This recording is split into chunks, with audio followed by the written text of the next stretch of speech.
Well, home prices are falling in 39 of the top 50 U.S. metros, and that's a record number for Redfin data going all the way back to 2012. But here's the weird part. Inventory of homes for sale is actually falling.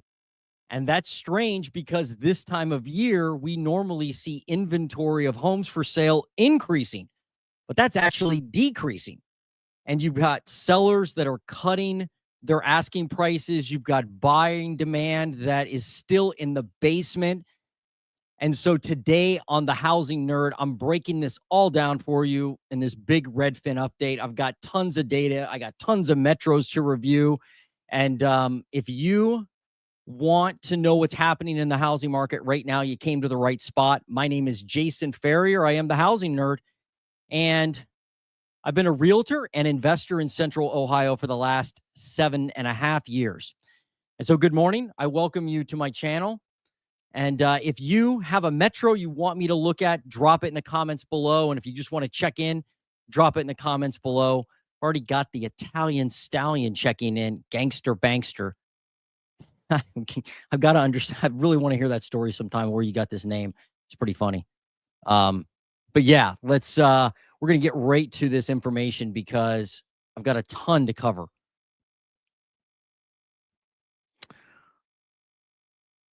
This particular article is the monthly update, and I'll hit on this for a second, then I'll go into our weekly update, and then I'm going to go into all the metros. So we've got home prices ticked down 0.1% in July, fall in 39 of the top 50 metros. And yeah, I mean, if you look at some of these stats, they're pretty startling. So if you look at the just the drop in the national price, it's down 0.1% in July. That's the third month-over-month decline in the past 3 months.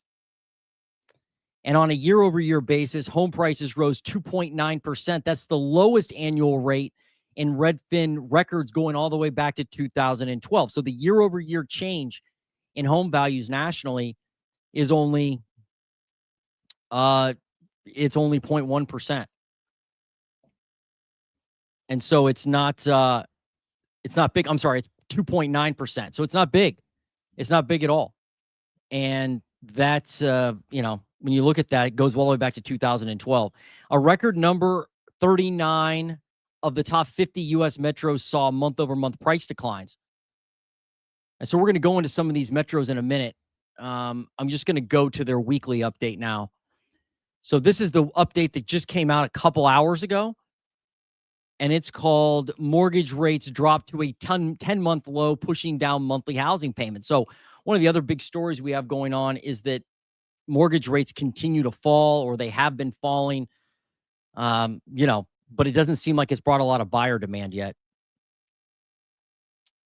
And I'll just buzz through this article real quick. Monthly payments are falling primarily because mortgage rates have dipped to a 10-month low, but home sales are still sluggish or lackluster, declining slightly from a year ago. So we've got buying demand is still sluggish. There's no doubt. The typical home buyer's monthly mortgage payment's $2,614. That's the lowest level since January and down $224 from May's all-time high. Housing payments are falling because mortgage rates are falling. And I would make an argument that in some metros, you've got prices falling too. So if you've got a combination of lower prices in your metro, and then you have lower mortgage rates, that means that you're going to have a lower payment, obviously, right? Whoops.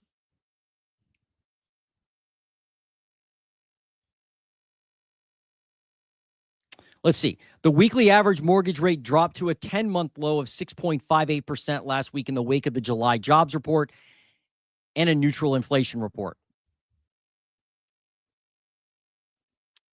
It's worth noting that another reason for declining payments is the seasonality of home sale prices. They typically peak in late spring and have begun falling by this time of year.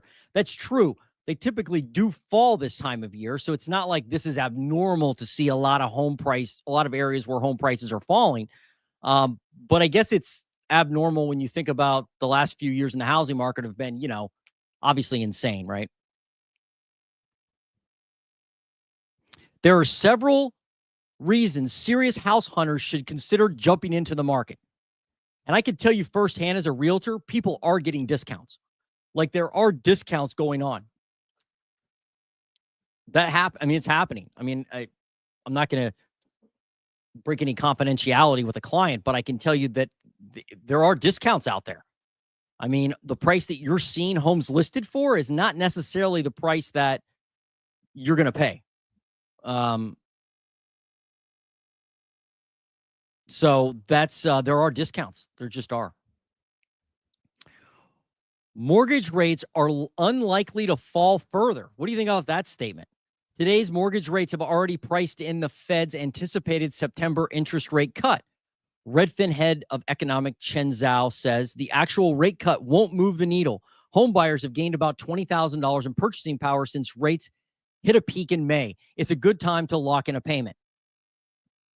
Let me know what you think about that. Are you thinking that,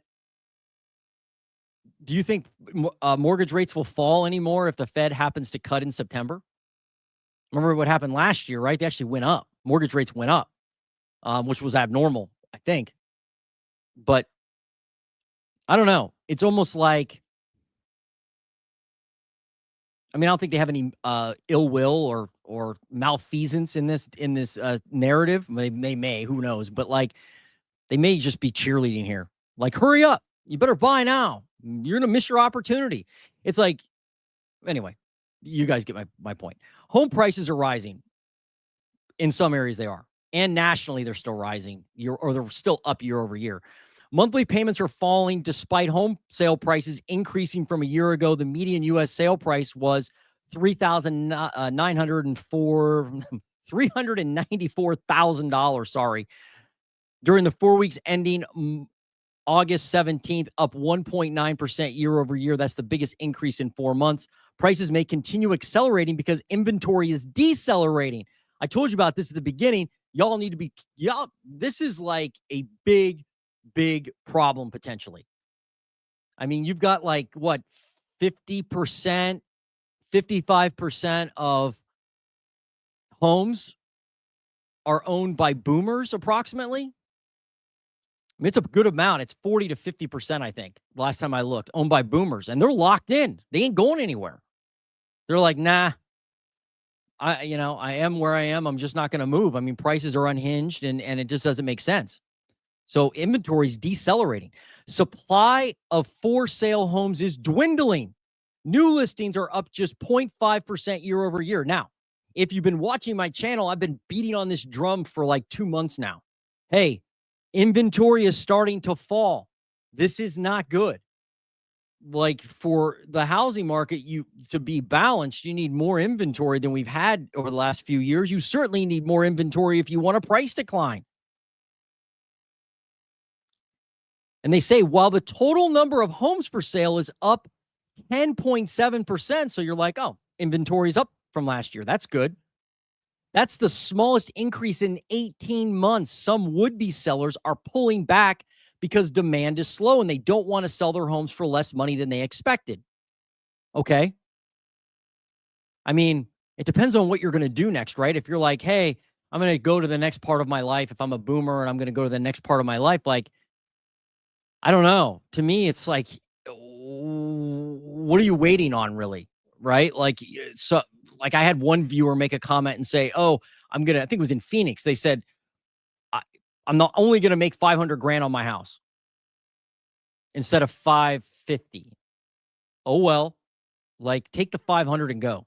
Right. And if you're filing as a single person, if you're going to, depending on your tax bracket, you could get hit with more tax by selling for 550 instead of 500. So on a single, on your primary residence, I think the limit's 250, right? In gain, filing singly, right? As a married couple, it's 500. So you could pay more tax. So maybe you ought to sell for less. Homes are taking longer to sell. giving buyers negotiating power for now. The typical home is spending 42 days on the market before going into contract, a week longer than last year and the longest span for this time of year since 2019. Redfin agents report that 4 listings sitting longer than a few weeks ago. Sellers are often willing to negotiate. They're accepting offers under asking price and or making concessions to close the deal. That's true. I'm helping several people buy a home right now.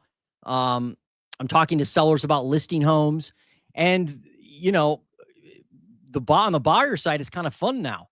Like, you're able to go in and actually, take a stab lower than what you normally would over the last couple of years, and sellers are willing to negotiate. And this is in Columbus, or the Columbus market, right around Columbus, where the market's still pretty good, but it's definitely softening. So the Redfin's advice from an agent is, I'm telling serious buyers they have leverage right now. And in the Bay Area, that has been unheard of for a long time. I agree, said Josh Felder, a Redfin premier agent in San Francisco. There's less competition than usual because of economic uncertainty, and the market is no longer tilted in sellers' favor. I just submitted an offer for a client on a townhome in Mountain View, which is in Google land, and would have gotten between 5 and 10 offers a year ago. We offered close to the asking price with no competition and got it. Prices are still high, but first-time buyers have a window. You better jump now. You better jump through that window now before it closes. Come on, man. The market moves slow. So I wouldn't say you have to run out there tomorrow and buy a home. Don't rush a home purchase. Horrible idea. Horrible idea. Take your time. Be patient. Here's where they talk about the buying demand and kind of buying pulse of the market. So daily average 30-year fixed mortgage rate, 6.61%. Let's see what Mortgage News Daily has to say about the mortgage rates right now. Yeah, 6.61% they're saying, right? And by the way, so this is a good time to mention this. I've got a guy on here, Mr. Steve Wolgamont. He's a great loan officer here in the Ohio area. And maybe Steve can chime in with some of the mortgage information he knows about. I'm probably going to have him on the channel here coming up. But any insights, Steve? I know that comments, you can't get too long in here, but go ahead and drop some knowledge for the people. Unless you want to give me a super chat, and then you can make it a lot longer. But yeah, Steve's very knowledgeable. Hit him up if you are looking for a mortgage. I think he covers most of the U.S., I believe. I could be wrong. What's up, Montgomery County, Pennsylvania? How you doing? All right, I'll check more comments in a minute. I'm just going to go back to this article. I just wanted to talk about Steve for a second because we're talking about mortgages. So 6.61% is the 30-year fixed rate right now, according to Mortgage News Daily. All right, back to the Redfin article. Mortgage purchase applications, maybe Steve could tell us about this as well, up 23% year over year, essentially flat from a week ago. That's kind of interesting, right? Like, they continue to go up year over year, applications for mortgages, but they're flat from last week, which isn't that big of a deal. But my point is they're up 23% from last year. So you'd think more buyers are running back into the market, right? But pending sales and even homes sold homes sold are actually up slightly, but demand isn't like running back into the market that I see. But mortgage purchase applications, not refis, purchase applications are up 23% from last year. So a lot more people applying for mortgages. The only thing I can assume is that there are people on the sidelines waiting for prices to come down further or rates to come down further. You let me know what you think, but that's what I can only assume. Redfin Home Buyer Demand Index down 1% from a month earlier. I don't pay attention to that too much. I shouldn't even have mentioned it. Google searches for homes for sale. How many people are looking through Google for homes for sale? Down 10% from a month earlier, but up 10%, down 10% from a month earlier, up 10% from last year. So again, it's like people applying for mortgages, but they're not, maybe they're not being accepted. That's the other thing. It's not this stat up here, this 23% isn't people being accepted in as far as home purchases. Maybe they're being declined for all I know. I don't know. Maybe Steve can shine some light on that. Pricing. Let's look at the pricing, see what's going on nationwide. Now, this is the median sale price, the house that sold in the middle, $394,498. Now, that's off the peak. I mean, the peak was like 400 grand a few weeks ago, a couple months ago, maybe. And that's up 1.9% year over year. So it's insane. But homes right now, nationwide, the median home price is still higher than it was this time last year. Monthly mortgage payment, $2,614. We talked about that. That's up, though, 4.1% from last year. It's pretty crazy, right? Because of home prices, right? I mean, rates are slightly higher than they were this time last year, right before the Fed cut, and then the rates went up, I think. But home prices are up more. So that's why the mortgage payment's up compared to last year. Pending sales, 82,755. That's when a home goes into contract. That's down 0.7%. I don't think this has been up year over year at all this year.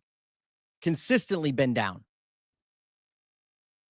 New listings. This is the big problem. This to me is one of the biggest problems. I got something on my face. What is that? New listings is maybe one of the biggest problems in the headwinds for the housing market, especially if you're hoping for lower prices, because this shows us that people are still locked in, unwilling to sell. Maybe they'll put them on the market next year. But like, if you have to sell in 2025, you would have, there's no reason why you would have waited. Like if you had to sell, if you're like, if I don't sell my home tomorrow, I got to pull the fire alarm. We are doomed. Got to sell. Well, you're going to be on the market now. It's not shadow. It's not going to be hidden inventory. It's going to be real inventory because you got to sell. Well, that's not happening. Feels like I have something on my face. Active listings. 1,193,000 active listings, up 10%. That's the smallest increase since March of 2024. What? This is crazy. Months of supply, 4.2. That's up 0.6 points. 4 to 5 months is considered balanced. So I guess they consider it a balanced market.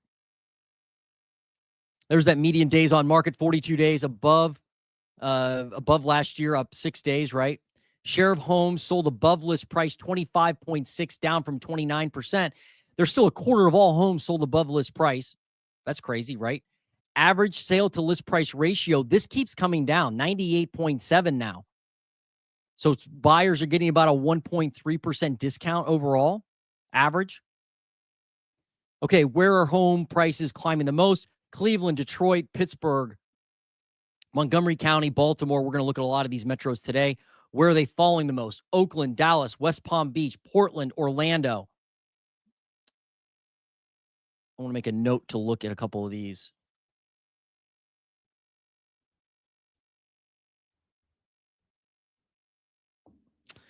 So here's the other thing. Year over year, not month over month. Month over month, prices declined in 39 of the top 50 metros. Year over year, they declined in 10 of the top 50.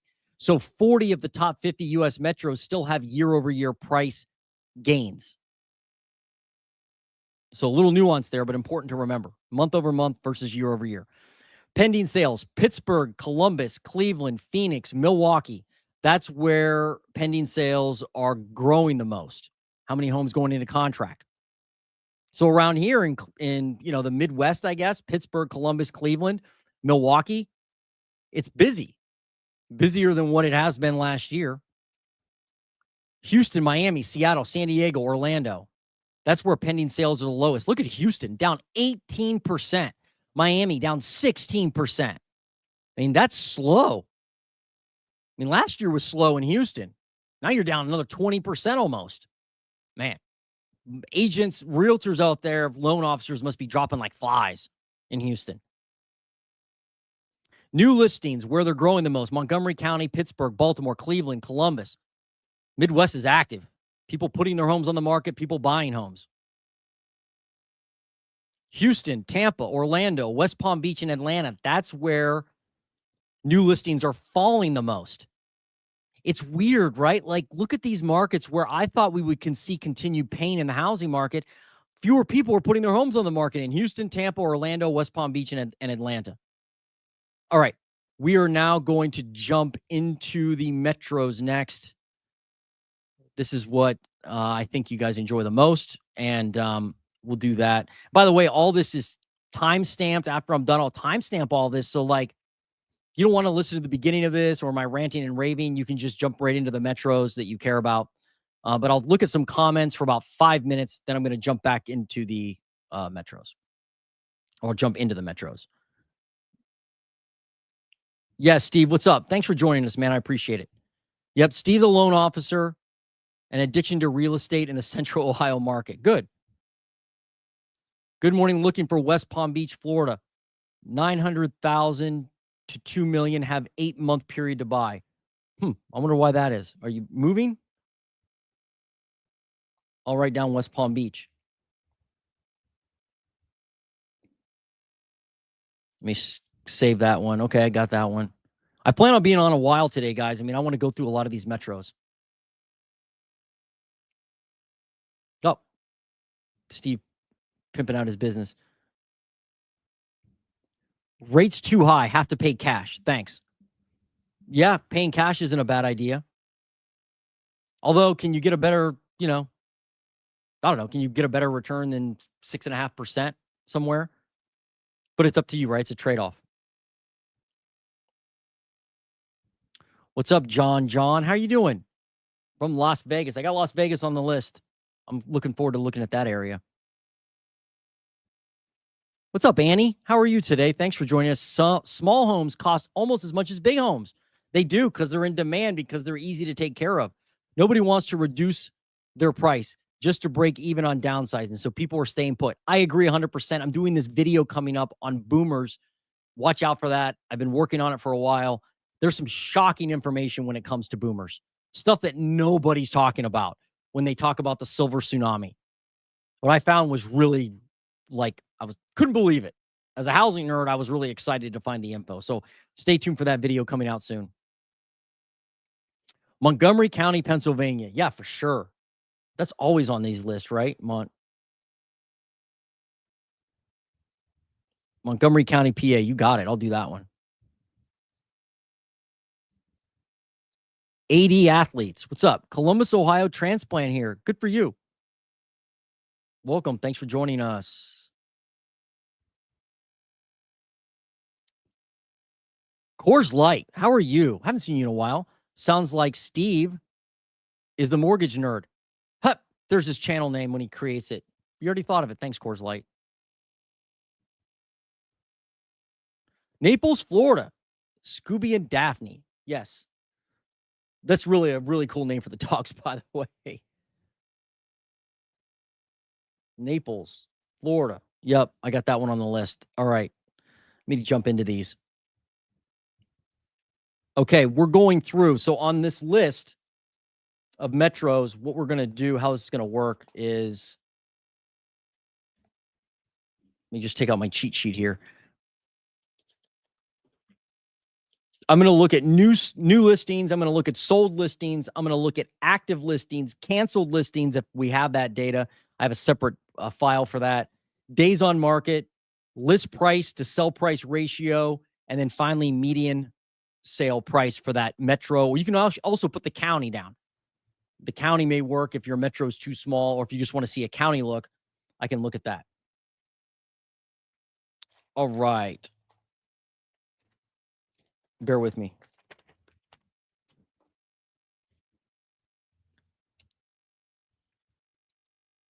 First one, Columbus. I'm going to do Ohio and then jump into these other ones. And then I'll take a break here coming up to take more comments.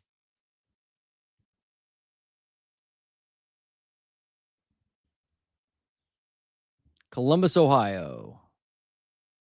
So I'm in the weekly housing market data. This is free. You can go here anytime. Look at new listings in Columbus, up 7.3%. So you've got more people listing their home than last year in Columbus, and it's starting to kind of go sideways now. It was going down for a while. Now it's kind of heading up, which is a good thing. We're getting more listings in Columbus. Out of all the areas in Ohio, Columbus has, and Franklin County and kind of the surrounding area of Franklin County, the surrounding counties they're doing the best with inventory. And by the way, if you really want to know about the Ohio housing market, tune into my Ohio Housing Nerd channel. I'll do that weekly update, usually on Sundays. I do the national one on Thursdays. That's this channel. Then I'll do the Ohio update on Sundays on the Ohio Housing Nerd channel. So check that channel out. But anyway, new listings up 7.3% in Columbus. Now, let me go to sold listings. What do we got in homes sold in Columbus? How many people are buying homes? Well, look at this. That's down 2.5%. Let me go to pending sales in Columbus. I thought that was up. Okay, pending sales is up. So the house is going into contract, up 6.7%. But look at this, folks. Homes sold down 2.5% year over year. That's interesting. So you got pending sales going into contract up 6%, but homes sold, the number of actual transactions finishing, down 2.5%. This may be why. I'm going to do active listings. You know what? Let's do this next. This is a list of the canceled percentages. How many contracts are being canceled in a metro? This is a separate screen. Redfin, unfortunately, doesn't have this data in their data set. It's a separate article they put out. Actually, it came out today. But if I look at Columbus, look at this. 15%. 15.5% of all pending sales in Columbus are being canceled. 15%. Nationally, it's, what is it nationally? 1 in 7, about 14.5% nationally of all homes are being canceled. Contracts are being canceled. So that basically means, hey, I went into contract. I didn't like what I saw for some reason. Could be the inspection, could be financing. It could be, believe it or not, people don't check their mortgage payment before they actually get to the closing table or get close to closing. And then they're like, that payment's high. I can't do that. They don't look at their property taxes correctly. They get blindsided. Then they have to cancel. So the point is, in Columbus, there's 15.5% of all listings with 15.5% of all contracts were canceled. If I go back to this data on Columbus, the fact that homes sold are down 2.5%, but pending sales are up 6.5% tells me there are people canceling deals in Columbus. And by the way, if you're a buyer and the deal doesn't smell right, as long as you abide by the contract, there's nothing wrong with canceling the deal. It's within your right. Just abide by the contract and do it correctly. So there's nothing wrong with that. All right. That's pending sales. We did homes sold already. We know there. It's kind of interesting, right? Down in sold, up in pending. Let's go to days on market for Columbus, Ohio. Huh. Okay. That's what we want. Median days on market. Got it. 42 days. That's up 3 days in Columbus, meaning homes are sitting 3 days longer in Columbus than they did last year. No surprise there. Oops, I forgot active inventory. Look at active inventory for Columbus. Number of homes on the market, 7,364. That's up 19%. Not bad. I mean, it is starting to head down now, but the fact that we have fewer homes that are being closed and sold, even though they're going into contract, and we have new listings going up in Columbus would tell me you may see inventory creep back up this winter. It's possible. All right, let's look at list price to actual sale price ratio. Look at this. 99.2% means buyers are getting about a 0.8% discount overall. Look back in 2022 in Columbus, 104 you call it 105 when you round up, 105% back in 2022. Big difference. The market is not the same. Not the same at all. All right, median sale price. Let's do that one next.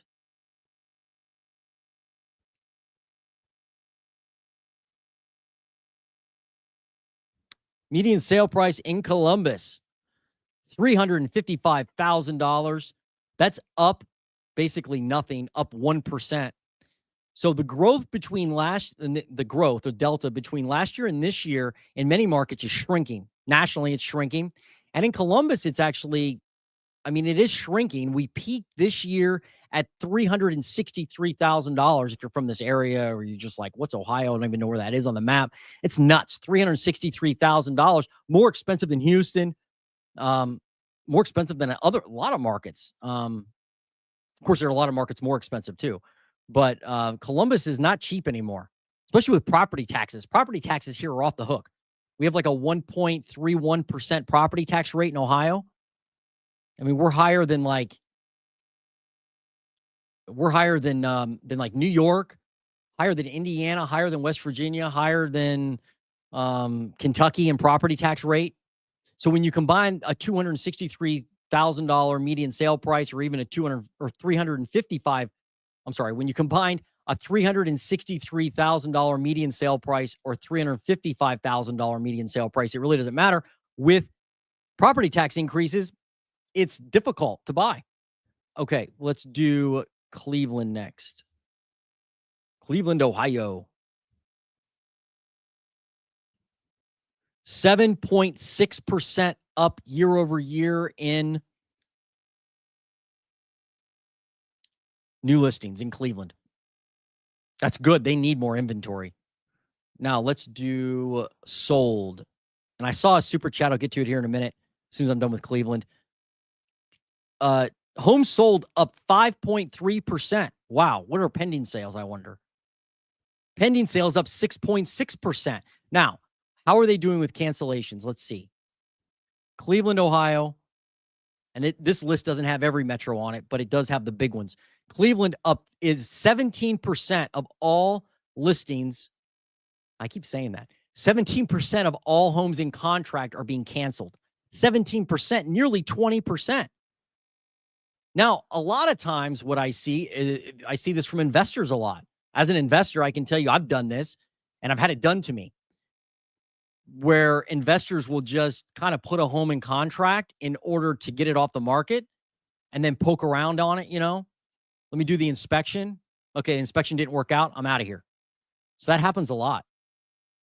Or they find something better, even though you really can't cancel a contract for that, or you shouldn't.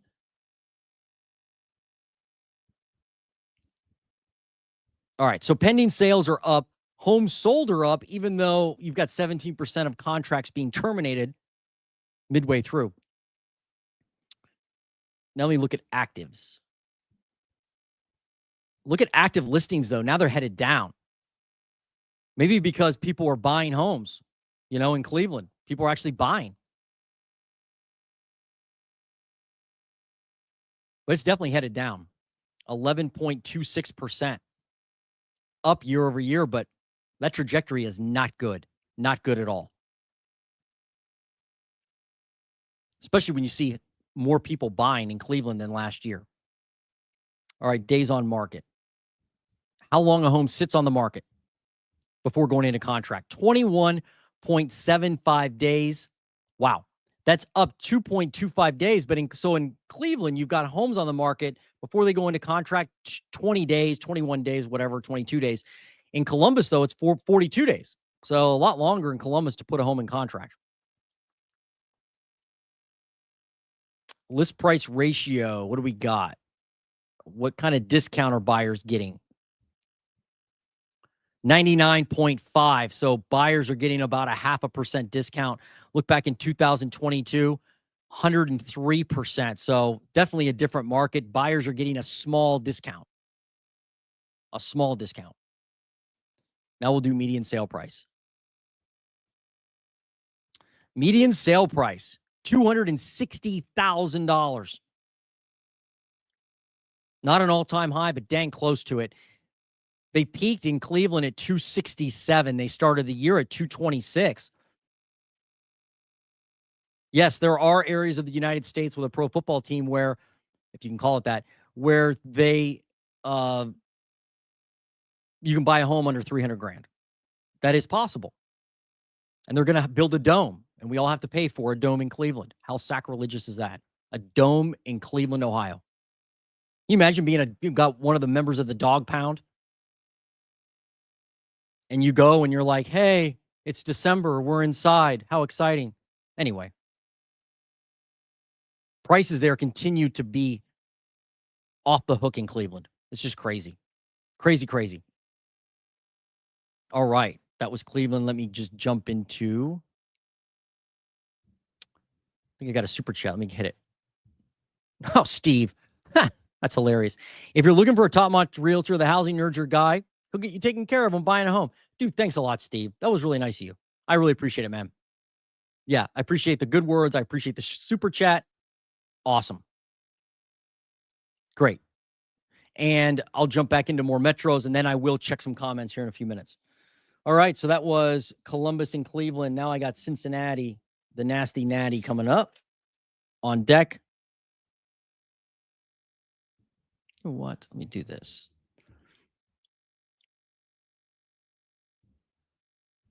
Cincinnati. And if you throw me a super chat, I'll definitely get to your metro quicker. I'll jump right on it. If you do give me a super chat, you don't have to wait in line, because I do have a lot of metros to go through. Let's look at new listings in Cincinnati. Cincinnati, WKRP. Down. New listings. Look at this. New listings down 0.9%. Crazy. Like, I wouldn't expect that. I thought we'd see more new listings in Cincinnati. Now let's do pending sales. Pending sales up 2.5%. So more people putting homes in contract. What about homes sold? Up 2.5%, 2.4%. More people buying, but fewer people actually putting their homes on the market. That's not good if you want supply to continue to go up. Let's look at cancellations. How are they in Cincinnati? 13.5%. So not as bad as Cleveland, not as bad as Columbus, but still 13.5% of all contracts are being canceled and terminated before they actually close. And it's lower than the national average, which is like 14.5%. All right, back to the Redfin charts. So we got home sold, we did pending. Now let's do active. Active listings only up 7.48%. What?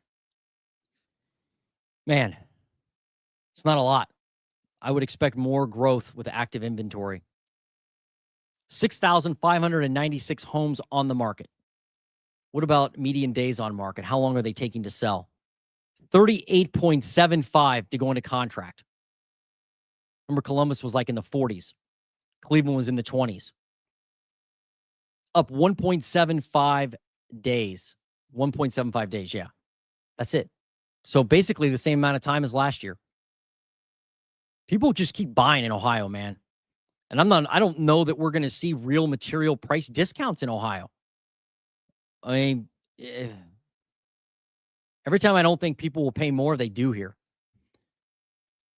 Average sale to list price ratio. Look at this.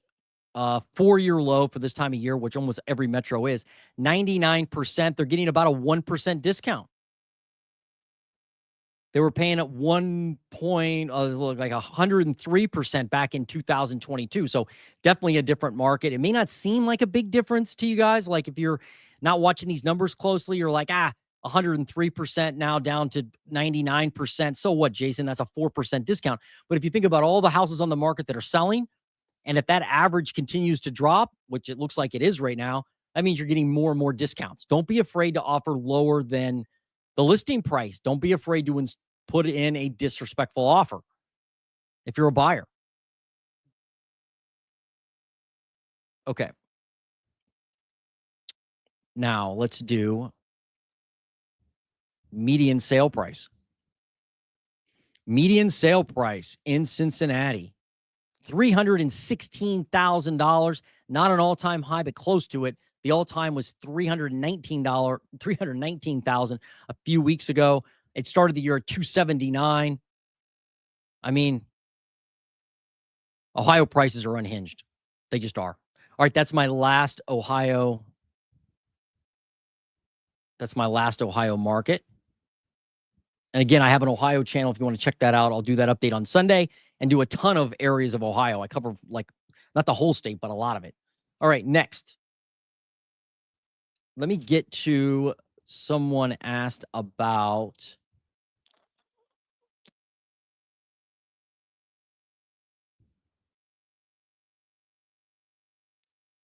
West Palm Beach. You got West Palm Beach on here. Let's do this one.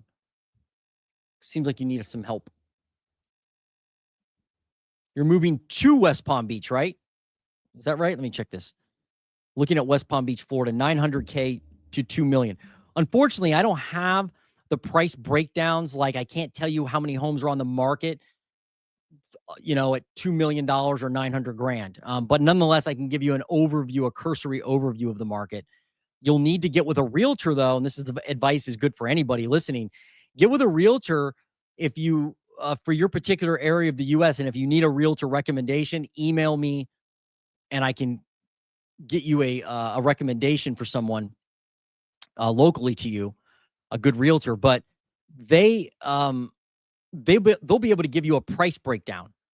So they can give you all this data I'm going to show you, but by price band. So when you look at a particular price point like 900 to 2 million, that will they can do that. I can't do that with the Redfin data, but I can give you like a 50,000 foot view. Hope that made sense. So new listings in West Palm Beach, Florida, beautiful area, down 10.8%. So overall, that's not good. You don't want to see fewer new listings on the market than last year. You want to see more new listings. Let's look at homes sold. How many people are buying homes there? Well, that's up 2.5%. And pending sales are up 1.5%. Let me look. You had 547 homes go pending. You had new listings at 618. You had homes sold at 493. So, like, you added, basically what that means is that you added about 100 and some homes, 120 homes, because you've got 618 hitting the market, and homes sold, you've got 493. So people are buying homes there, and they are listing when like if you look at that delta, you did gain some inventory potentially. But let me look and see about cancellations. How are those doing? I don't know if they have that info in here or not. Let's see. Oh, they do. 14.6% of all contracts are being canceled in West Palm Beach. So it is happening, but last year it was 15.4. So it's almost like a stronger seller's market there is what I'm seeing so far for this year versus last year, which is odd, right? For an area like West Palm Beach, you would think we'd see more homes on the market, some more distress in Florida. I don't know. Not seeing it in that data. So we did cancellations. Let's do days on market. Median days on market. What do we got here? Okay, 95 median days on market, 95 days. That's up 17.75 days. So homes are definitely sitting longer in West Palm Beach, like on the market. The ones that are there are taking longer to sell. So what does that mean for you as a buyer? Well, the way to kind of look at this is you could set your search parameters with your agent down there or on Zillow. I don't know if you can do this on Zillow or not. You may be able to, but you could set your search parameters for like 90 days and go, well, if the median days on market is 90, 95 days, show me all the homes that are on the market longer than that. Those are the folks that maybe a little bit more desperate to sell, have some more motivation behind them. Like, that's what I do here personally as an investor. I have a search set up on the MLS. And so if you can work with a realtor down there to set that search up and then tell them, I don't want to see any home that's not been on the market for this amount of time. That kind of narrows your focus and allows you to really dial in what you want to see. That's if you want to, find some type of deal percent, a house that's been on the market a little while. That's median days on market. Now let's do list price to sale price ratio.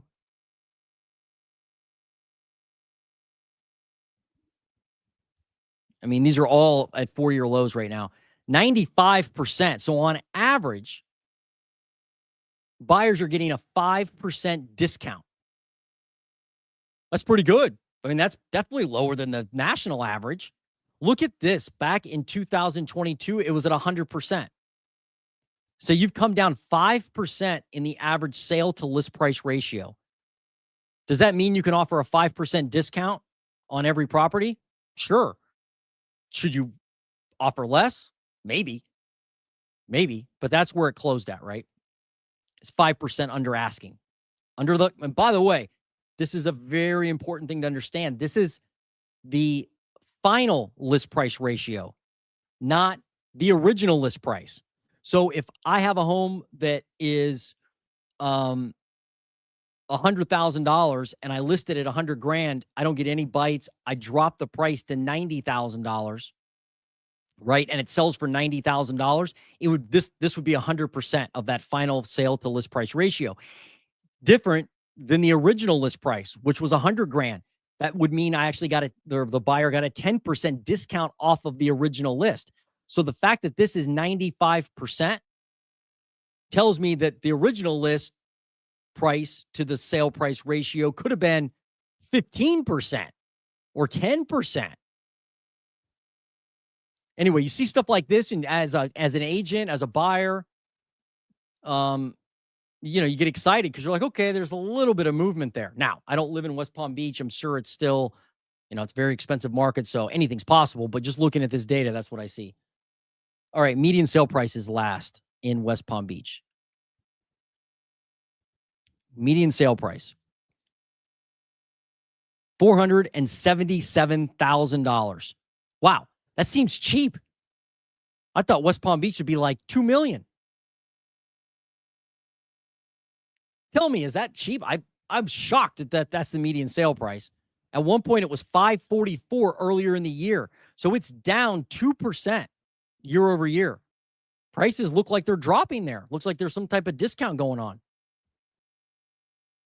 We looked at active listings, right? Yeah, active listings only up 4.8%. Huh. Wow. I'm completely blown away that that's the median sale price in West Palm Beach. I for sure thought it'd be higher. But I'm from Ohio, so I don't, I think West Palm Beach and I think, man, it's got to be $1 million. And your budget's like $900K to $2 million. Man, you should have the pick of the litter. Oh, got a super chat. Oh, it's from you. Buffalo Blanco, the white buffalo. Have a grandson moving there near a certain hospital. Can you pin your email? We'll need a local agent in that area, preferably with a gated community. Yes, I will do that. I will pin my I'll pin my address.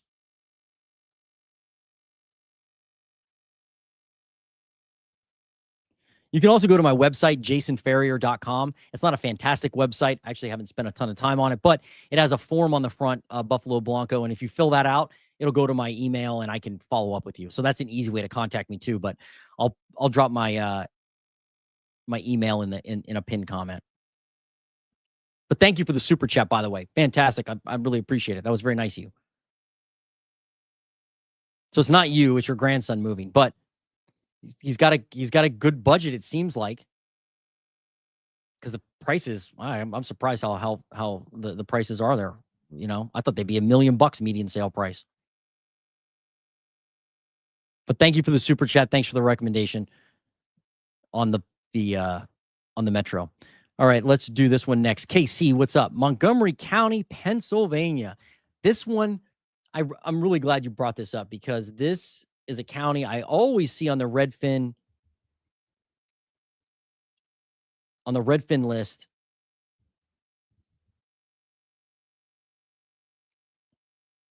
And I just want to make sure I'm in the right spot.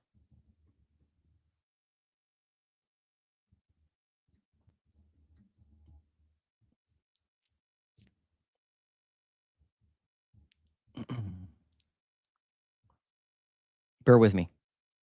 I just want to make sure I know where I am as far as like geography goes. Okay, right. It's just northwest of Philadelphia, right?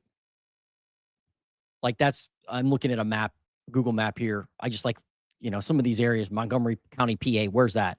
Oh, northwest of Philly. Got it. helps me with a frame of reference. Let's do new listings in Montgomery County, PA.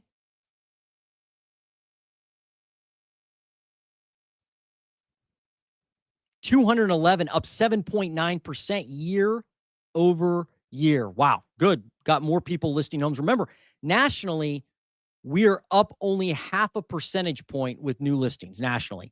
So to be up 8% in Montgomery County means, that you're more active than the national numbers as far as year over year growth. And that's good. Pending sales, what do you got? 2.2% in pending sales. What about home sold? Down. And I don't know that we have the cancellation information for that area. Let me see. Yeah, it's weird. Every other city is for a metro, but this one area, they call it, I guess it's Philly. I guess, is that why? Does that include all of Philadelphia? I don't know. But the cancellation rate there is only 8.2%. I mean, nationally, it's at 15. Some areas are like 20. But Montgomery County, PA, only 8.2. So not as many deals getting canceled. That tells me it's a pretty strong buyer, or I'm sorry, a pretty strong seller's market, because buyers are like, heck, I ain't canceling. But homes sold are down 2.6%, and you have more new listings. So one would think that you're going to see more inventory build eventually. Let's look. So you do have a 10%, you do have 10% more inventory than you did this time last year, but now it's falling.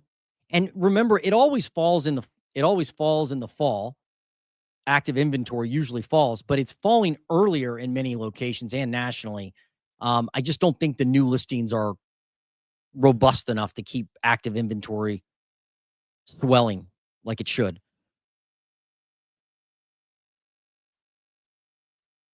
So that's active inventory. Now, I gotta look at my cheat sheet. I did cancel. Let me do days on market. Median days on market in Montgomery County, PA, or Philly, I guess. Can I say that? 26 days before it goes into contract. That's up 10 days. Homes are definitely sitting longer, the ones that are on the market. My guess is there's a lot of homes on the market there that won't move because of whatever reason, right? Like they overpriced, wish pricing, I call it, right? They've got wish pricing syndrome, the sellers do, where they wish they would get a certain price or hope they'll get a certain price, testing the market. But remember, delisted homes are also high. People taking their homes off the market, the sellers. So the ones that are left maybe just be sitting there a while, like the undesirable listings, maybe next to a train track. Maybe it has mold, flood zone, that type of stuff. All right. List price to sale price ratio is next.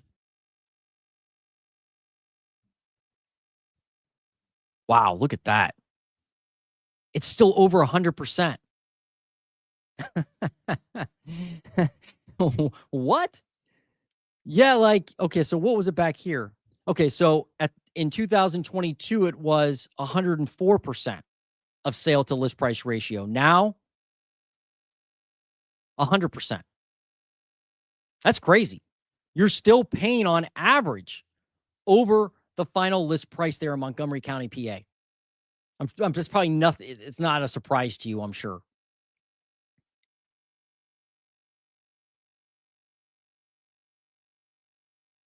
I mean, that's crazy. I'm shocked when I see something like that. Different markets. That's why I love this. I love this live stream, because I get to look at these markets that I maybe not look at normally, and it really gets you to understand the markets are different depending on where you live. Median sale price. What's up with this?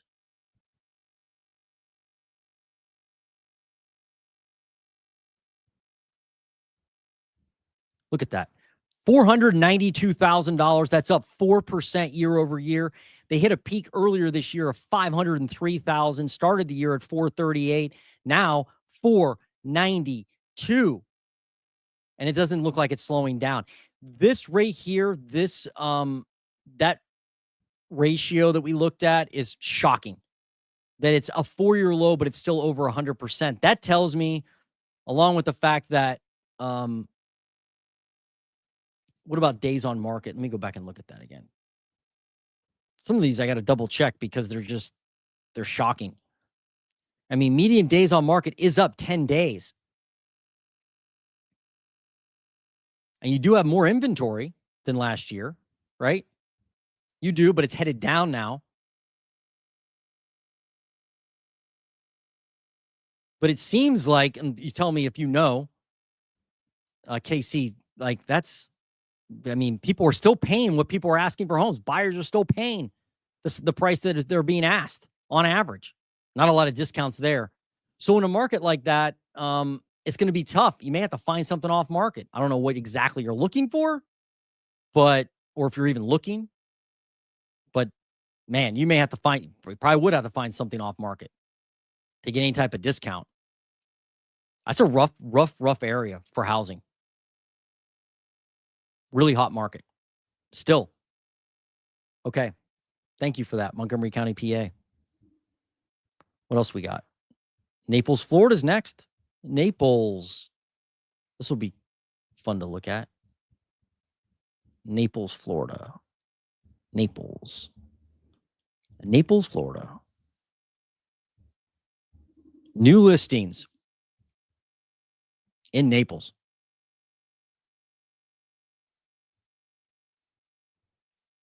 And by the way, if you have a real estate question, just an overall housing question, housing market question, real estate investing question, first-time buyer question, drop it as well in the comments. If I miss it, put it in there again. And at the end of the video, when I'm done with the metros, and maybe even throughout, I'll grab some of the questions overall and hit on them, especially if they would help other people. But look at new listings in Naples, Florida, down 16%. What? That's nuts. You got no one listing their home there, man. No one. Scooby and Daphne. And by the way, I'm always curious why you're asking about the metro. You don't have to tell me, but if you have a reason why, like you're buying there, you're selling there, this is my story, as much detail as you want to give us, it always kind of helps frame that conversation and the analysis. Wow. Okay, let's do pending sales in Naples. We know new listings are down. How about pending? Up 8.8%. Homes sold. What's that? Up 10.9% in Naples. What about cancellations? How are those doing? Do we have that info? They don't provide that for Naples. Guess it's too small. But so you have 16% fewer people listing their home for sale, and you've got 11% more homes sold. What's that? 163 homes sold. Let's look at new listings. 155.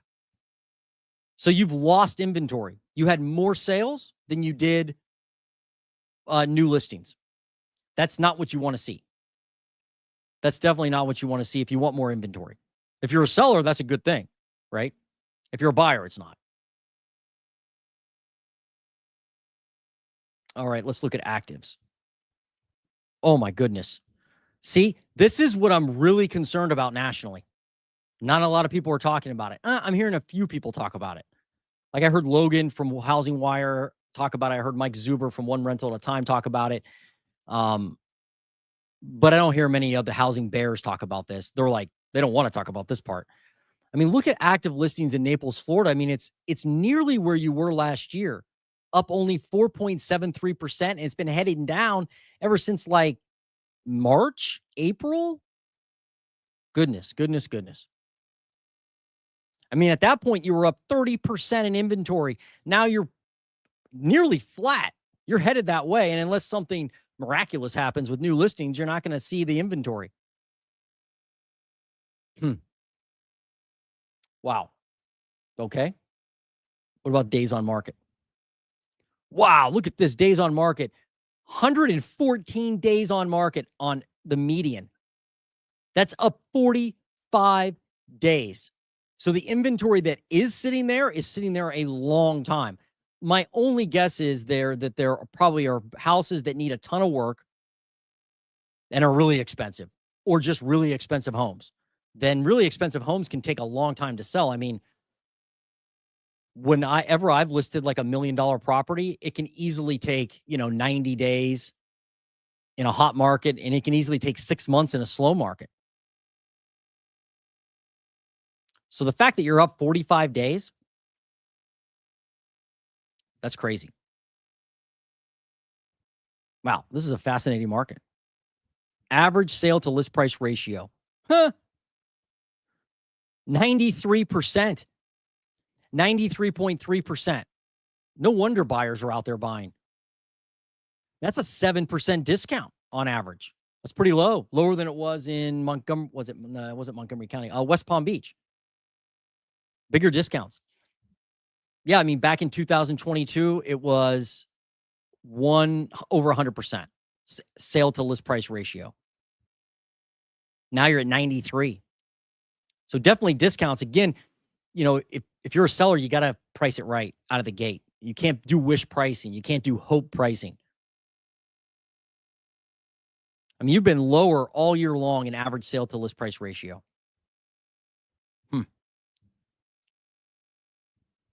Median sale price is all over the place, but $641,000. That's up 2.76%. So it is up right now, but it has been trending down this year. I mean, you peaked at 712, and it's up right now, but that, because of the up and down nature of this chart, because there's not a ton of transactions, that's going to make it a little difficult to look at. Let me look at it on a 12-week basis rather than 4 weeks. Let's see what it says. Yeah, you're still down, what's that, 1%? But you could see what happened to the median sale price last year. It traveled down and stayed down. Although it did go up at the beginning of this year. You started at 621, you peaked at 686 when you look at a 12-week rolling average, and now 614 grand. So it looks like buyers are getting some discounts in Naples. You can see it in the numbers, but I'd be worried about active listings. It could be anything that's moderately priced at all under the median home price goes quick if it's priced correctly, or any home probably, if it's priced correctly, probably moves quick. And then you're left with a bunch of junk, maybe. That happens in a lot of markets right now. All right, that was Naples. Good. Got a lot more to go, guys.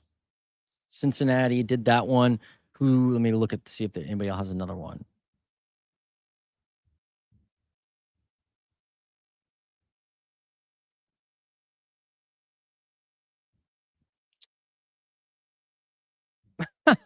Mortgage nerd. That didn't take long. Florida and Ohio used to be in line. Not so much anymore. You're right. I love it. I love it. I'm going to do a couple more metros, and then I'll dive into your comments more in depth. But if I stare at your comments too long, I'll get distracted with my ADD. Denver. Denver's next. I like Denver. Look at this. This is nuts. Denver, Colorado, new listings down 5%. What? How's that possible? People just not wanting to list their home. They don't need to sell. They just may want to sell.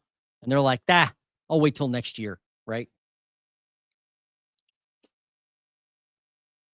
Pending sales in Denver. Look at this, down 4.3%. The market's completely frozen there. Frozen solid. Homes sold, what are those doing? Down 1%. What about cancellations? How are they doing in Denver? 17.8, a lot higher than the national average. So you got 17.8% of all contracts being canceled in Denver. And last year it was 16%. So you're up a good amount in Denver. Now, there's always a percentage of contracts being canceled in markets, but it's growing. And that shows you more buyer power than seller power, certainly. Because if buyers are willing to walk away, then they're not desperate either, which is probably good, right? You don't want to be desperate as a buyer or a seller if you don't have to be. Actives. Actives up 28.73%. So despite the fact that new listings are falling, you still got a lot of homes on the market compared to last year. Median days on market, how long are they sitting on the market? 27, call it 28 days. That's up nearly 10 days year over year. 10 days more than last year. Homes are definitely sitting longer. Definitely. In Denver, Colorado. Let's look at list price ratio. How much of a discount are buyers getting in Denver? Like 2%, 2.2%. Nothing really to be excited about. At least it's not back here. Look at this, 106% back in 2022. 106%. I mean, so just from that logic, percentages are off 8% in Denver, right? Just from that logic of average sale to list price ratio.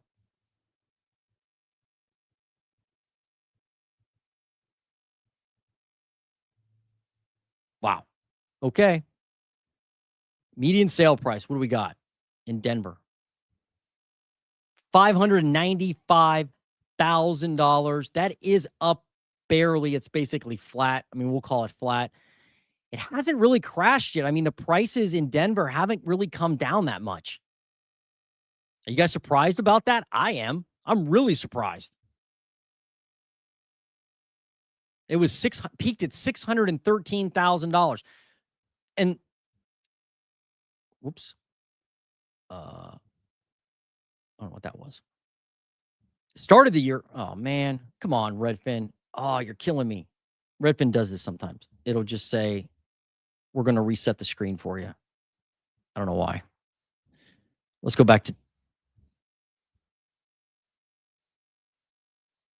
what was I looking at? Must have been looking at median. Did I look at new listing median price? That's strange.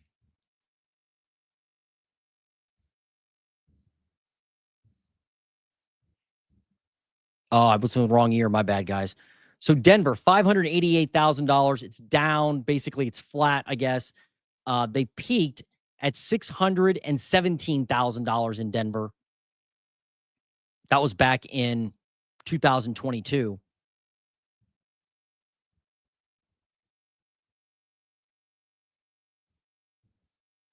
Take that comment off. But look at this. Look back in 2022 with the fact that the top of the market was 617.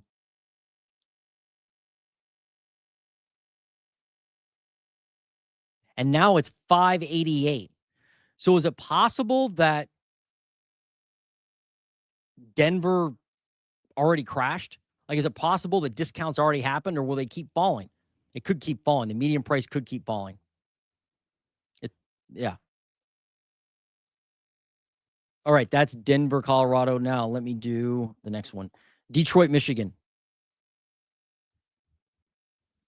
If you have a metro you want me to analyze, drop in the comments below or let us know where you're checking in from.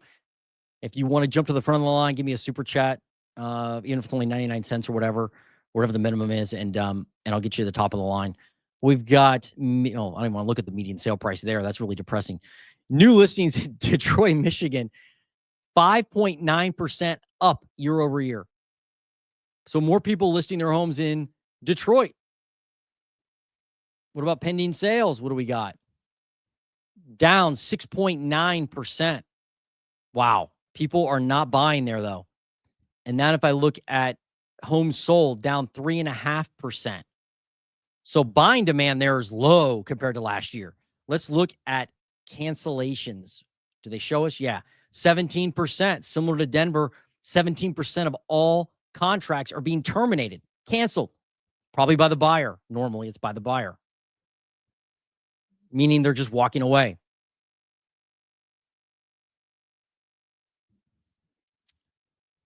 And that's not surprising when homes sold are down 3.5%.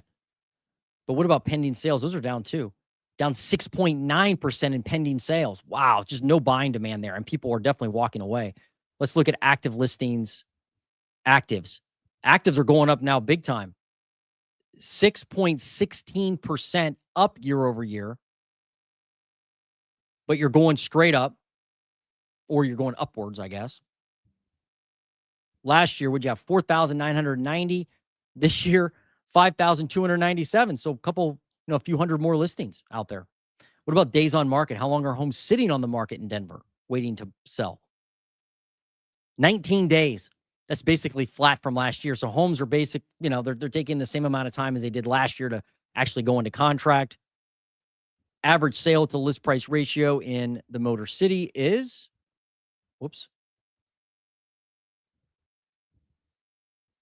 99.2%. Buyers are getting like not even 1% off.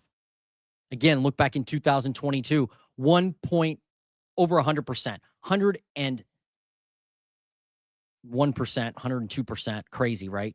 Now 99%. So somewhat of a discount. It's just nuts going back and look at that 2022 line. Like, I can't believe people paid that then, but they did. Median sale price in Detroit, $227,000. That's an all-time high, record high, up 11%. One of the reasons why, my theory is one of the reasons why this is happening in an area like Detroit, we also see it in an area like Cleveland, is because homes overall are cheap. I mean, to the locals they're not, but to anybody out of town, especially like an investor, if you're coming in from like California or an expensive market, you're like 227 grand. I'll take 3 of them. So it could just be people buying up rentals. I mean, 27% of all homes in Cleveland are purchased by investors. 27%. Nationally, it's like 18%. And Detroit, I got to think it's high too. It's a lot of investor purchases there. A lot of mom and pop investors.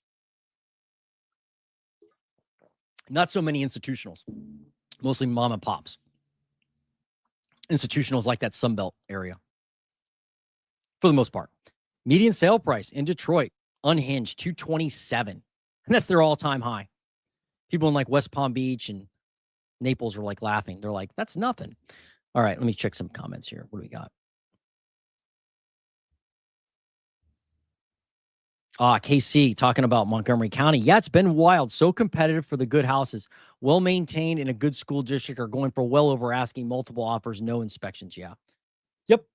I can see that. It's not great. Sorry about that. Well, what are you going to do though, right? Michael Wyman. How you doing, Michael?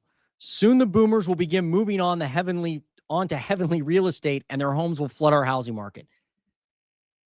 Yeah. You should check out my video, Michael, that I'm going to have coming out, because this has been the narrative, and I kind of dug in behind the scenes to find out, and I'll just give you a hint. It has to do with the age of homes, not the age of the people.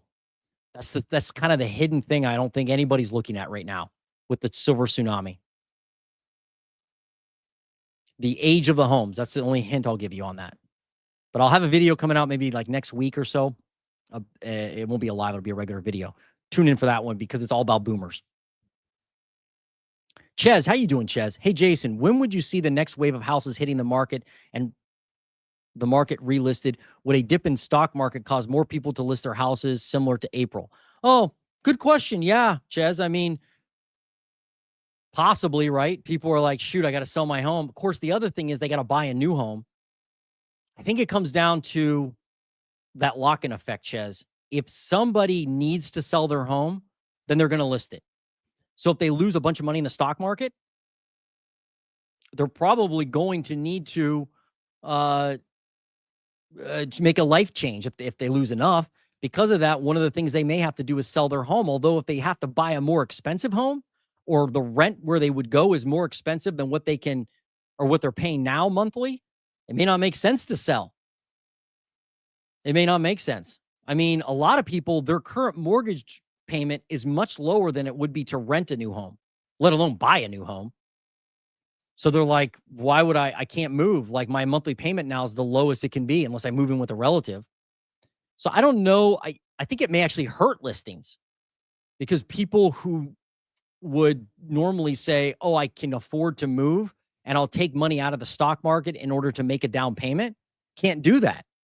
So they're stuck. So it may actually hurt listings unless it dropped to a point like if it crashed by 70% or something and wiped people out and they had no choice but to sell at that point, that'd be different. They had to move in with a relative, or, maybe if unemployment would spike because of the stock market crash, then yeah, you would definitely probably see more listings, right?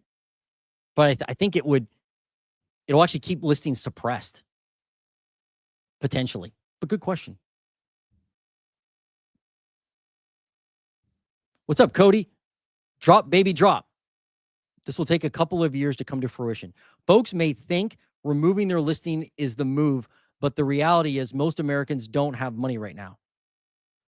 I mean, I know you say that. I hear people telling me that. I mean, I hear, that's something that's a narrative out there, Cody. And I'm not saying you're not wrong. I think the 80% of Americans or the 70% of Americans, the bottom of the wedge, they do not, right, they're hurting. I think that wedge is deeper than ever. It's continuing to get deeper. And the more money that flows into the system through quantitative easing, interest rate cuts, manipulation of the 10-year treasury, loosening of bank regulations, all that money that flows into the system will benefit the top 20 to 30%. And they spend all the money, or most of it anyway. I mean, the wedge is deeper than ever, man. It is. So I think that bottom 80% I think you're right, or the 70%, whatever it is, however you want to look at it, I think they're hurting. I think they've been in a recession for years. That's why you're seeing nobody can afford a home, right? And the people that can't afford it are transacting, but that's why overall sales are low, because the majority of number-wise people can't go out and buy the home.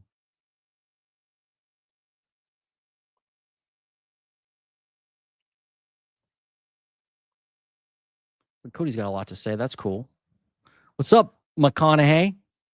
Of course, less people are listing. Selling season is over, and the last-minute buyers are trying to get it done before summer's over. Yeah, that's happening, I think. I think buyers are maybe trying to rush to get something in, although school's starting, or it already has started, right, for many people. Yeah, listings, fewer people are listing. Yep, you're right. Scooby and Daphne, how you doing? Can you do Collier County in Naples, Florida? Collier County. Yeah, I'll try to get to that one, Scooby and Daphne. The FOMO state of buying real estate continues. In some areas, it does. In some areas, it does. UTO. The golden handcuffs are why sellers are holding on to 2 and 3% rates. Exactly. They're not motivated to move whatsoever. And if you have a 2 or 3% interest rate, even if taxes go up, and I know the taxes go up, they do in Ohio, they do everywhere. Insurance, actually, I think insurance is actually starting to, the growth of insurance rates is starting to moderate, but insurance is more than it has been over the last few years. Taxes are more than it has been over the last few years, and cost of living is more expensive. But if you have a 2 or 3% interest rate, and let's pretend your house payment's $1,500 a month, and you live in an area, even like Columbus, where if you rent something, it's $2,500 a month, you're not going to move. Unless you had to sell, you're not going to. You're not going to. So that's what I'm seeing. But I agree, UTO. It just is what it is. It's not exciting. It's not like headline grabbing. It's boring. But it's just people that are like not even thinking about it. They're like, I don't have to worry about selling right now or even moving.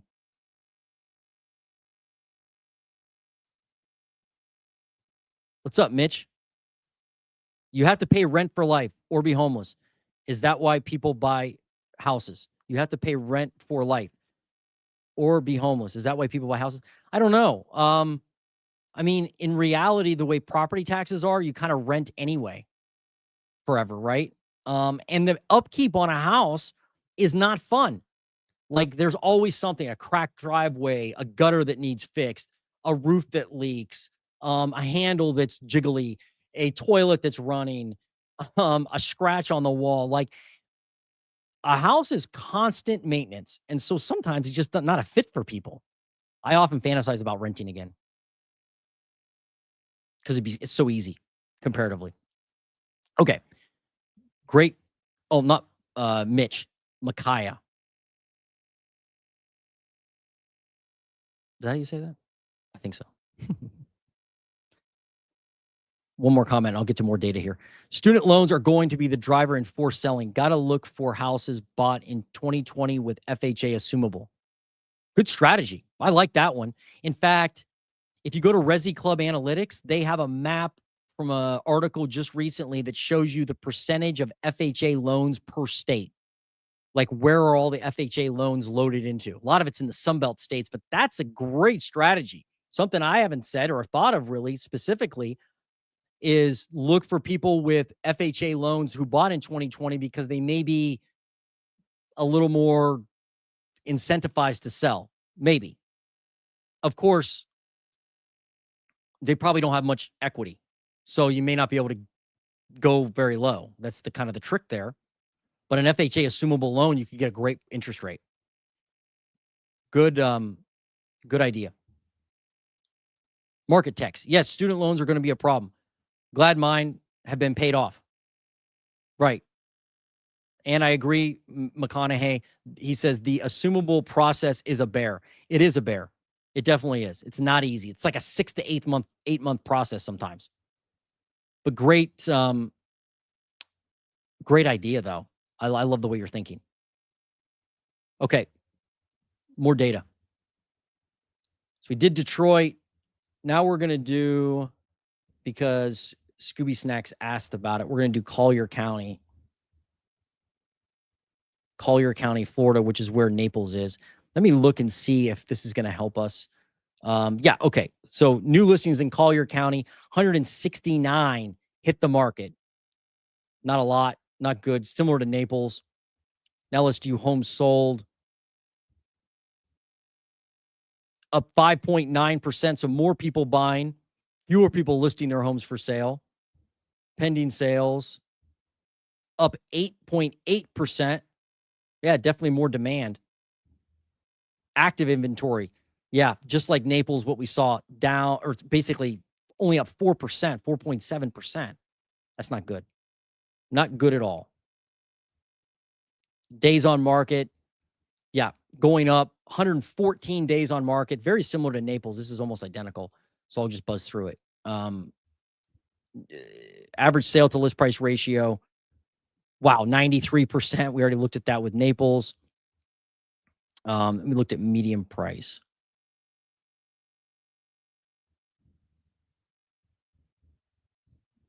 $641,000. You peaked at 712. Yeah, very similar to Naples. So more people buying, fewer people listing, active inventory falling. But the ones that are on the market are probably sitting there a while. Detroit. Las Vegas is next for my man, John. That's not a county, Jason. Las Vegas.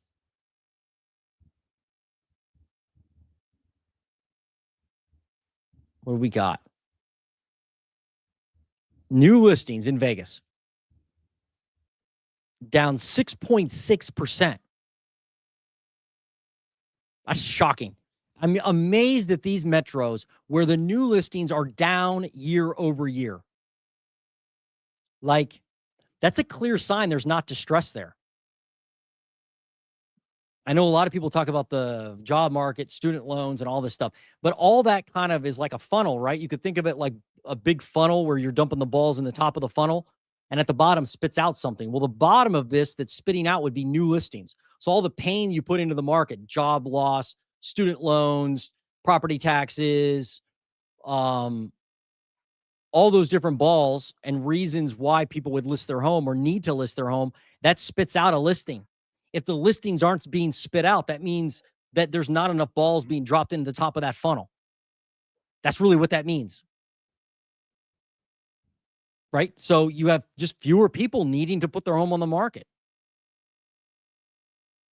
I mean, we have what, 90,000 approximately, right? Like 90,000 new listings hitting the market nationally during the GFC or leading up to the great financial crisis, like leading up to 2008. We had like something 200 to 250, sometimes as many as like 300,000 listings hitting the market every week. Every week. So when you have that many listings hitting the market, it's gonna explode active inventory, and that causes prices to fall drastically. But when you don't have more new listings, you can't grow active inventory. Wow. That's nuts. And then look at this. In Vegas, down 8% in pending sales. Homes sold, what are those? Down 11% in the number of homes sold. So let's look at cancellations in Vegas. What do we got? 17.9%. However, so 17.9% of all listings of all contracts are canceled before they close. 18.8% last year. So there's fewer people walking away this year in Vegas versus last year. Okay. Man, there's nobody buying and nobody listing in Vegas. It's just a completely frozen market. It seems like a great time to get a deal.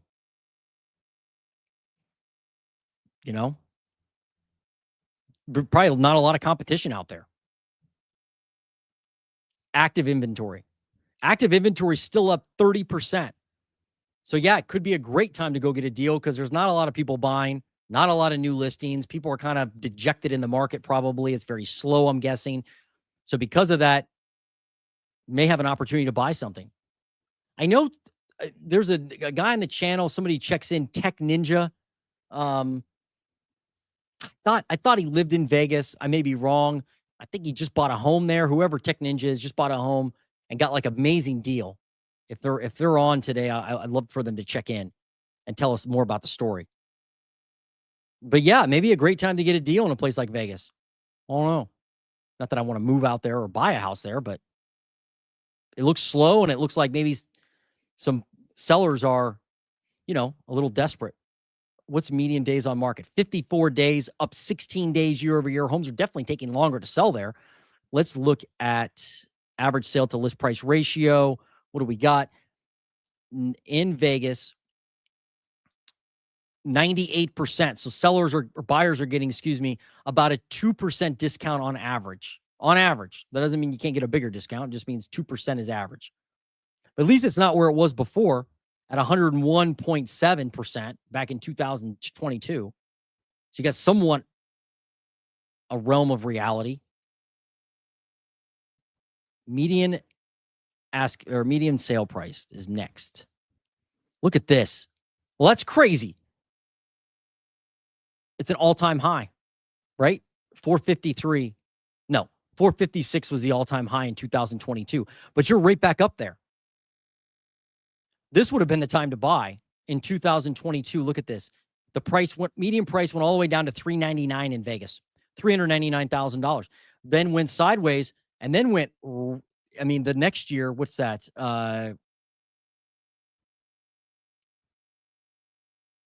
In 2023, it actually stayed low. It actually went lower. Let's see.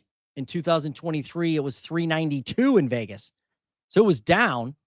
Then it started going up. And then in 2024, it kept going up and end of the year at 442. And then this year it started at 436 and now it's 453. Maybe it's not a good time to get a deal there. I mean, this trend showed itself in many markets. There are a few people that talk about it. Travis at Real Estate Mindset does a great job highlighting this year of in 2022, because look at that price decline. I mean, it dropped in a few months from the high fours down to 416 and ended the year in Vegas at 401. Now the median sale price is 453. So maybe they already had their crash. I don't know. We'll go back and look at active inventory. Yeah, look at active inventory in 2022. This is what this chart is a good example of what you need to see for prices to decline substantially. Look at that active inventory just shoot up. I mean, you started the year in Vegas in 2022 at 5,900 homes on the market.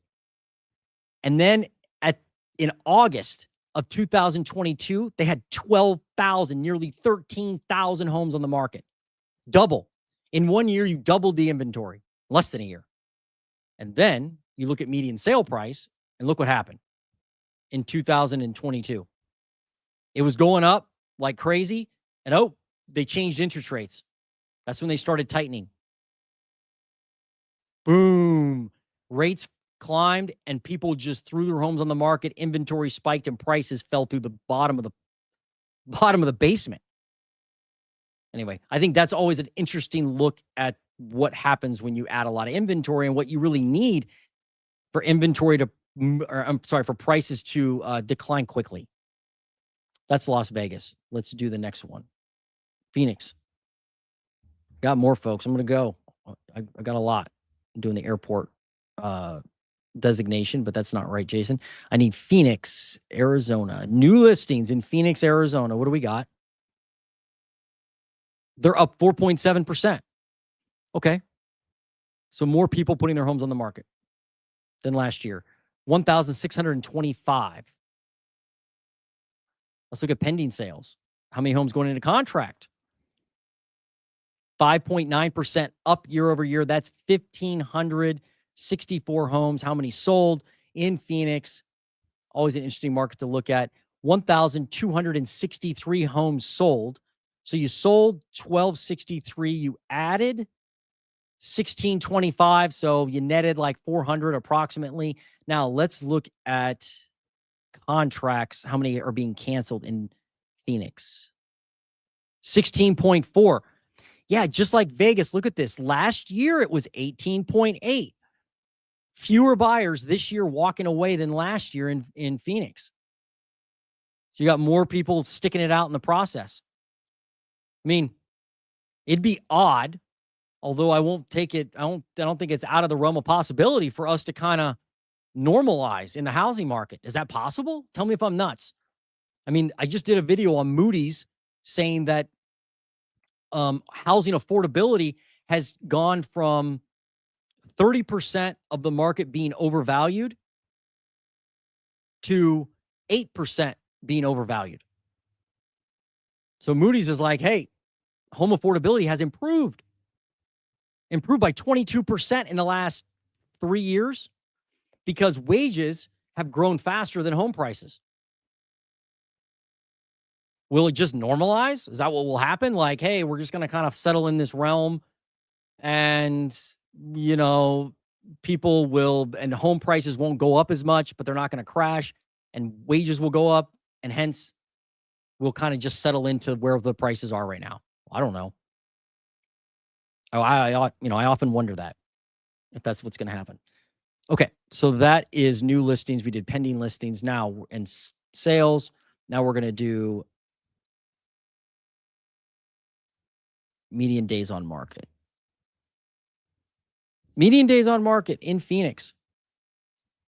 68 days. Wow. Up 14 days. Homes definitely sitting longer, no doubt, in Phoenix, Arizona than they were this time last year. Meaning this is 68 days. So if you're buying in Phoenix, maybe you set your search at 60 days.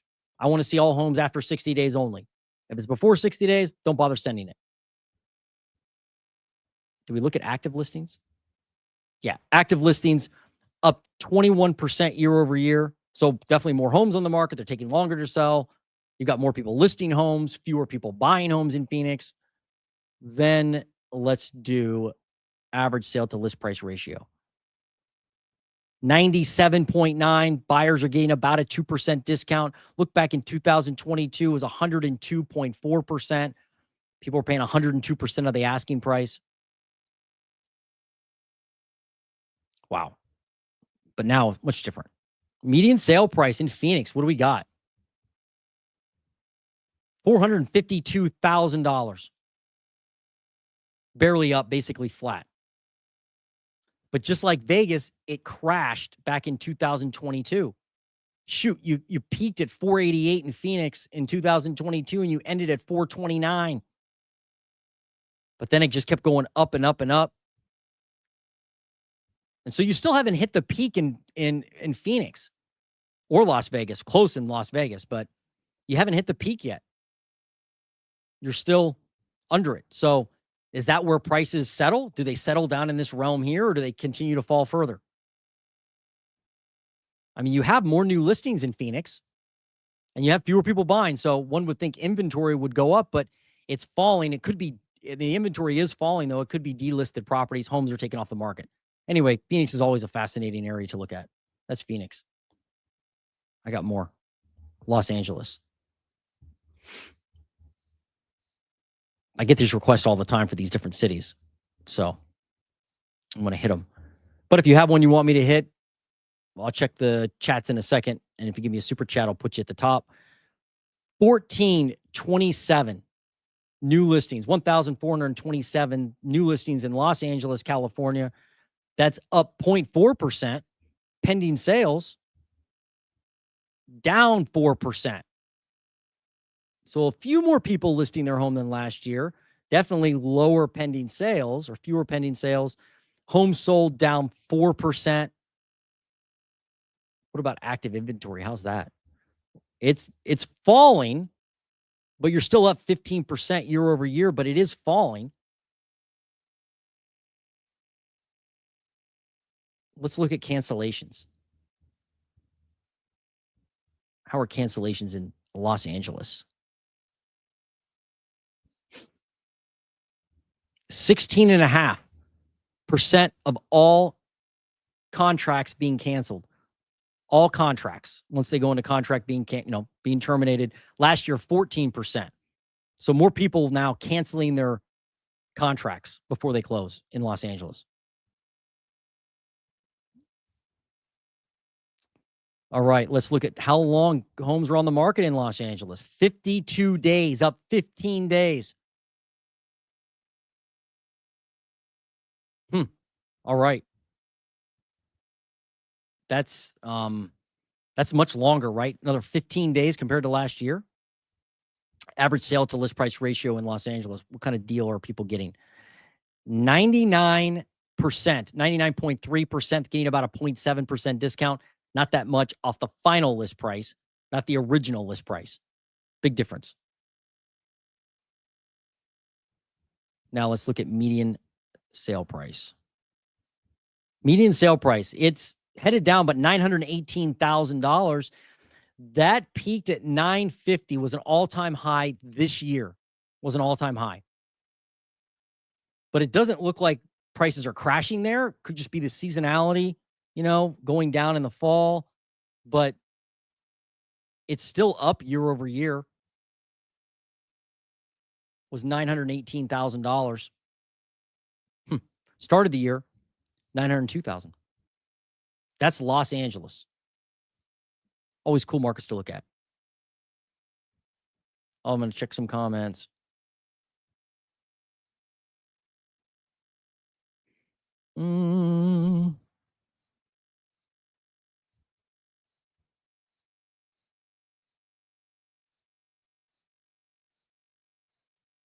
Oh, so McConaughey said that they were using an assumable loan, I think. So it's really cool that you're saying that this is your third attempt to get one. I assume that's what you're talking about, assumable loan. I assume you're talking about an assumable loan. They're not easy to get through. But if you guys go to Rome, there's a website called Rome. I think it's I just think it's ROME maybe, or is it Rome ROHM? I don't know which one it is.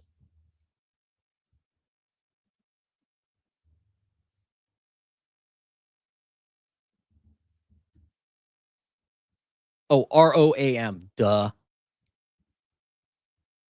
Yeah, it's this one right here. So this website will allow you to search for homes with assumable loans. And they are out there. They have to be either FHA normally or VA or USDA, but you can assume somebody's lower rate. If they bought 2020 or so, they would have an ultra low rate. You could assume that rate and their balance of the loan. The trick is you have to bring the rest of that money to closing. So if the purchase price, let's say for math reasons, is 500 grand and they have a loan on the property at a 2% interest rate for $250,000, you can assume that $250,000 loan, but you got to come up with the $250,000 separately at closing.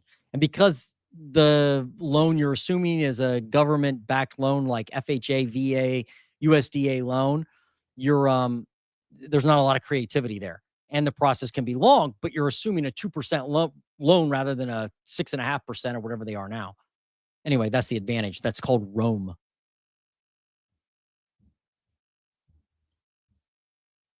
But good stuff, McConaughey. Thanks for bringing that up. Dave in Texas. No, Dave, no, that's not right. Dave and Tess in the Pacific Northwest. Can you do Snohomish County? Absolutely. I used to live in Tacoma.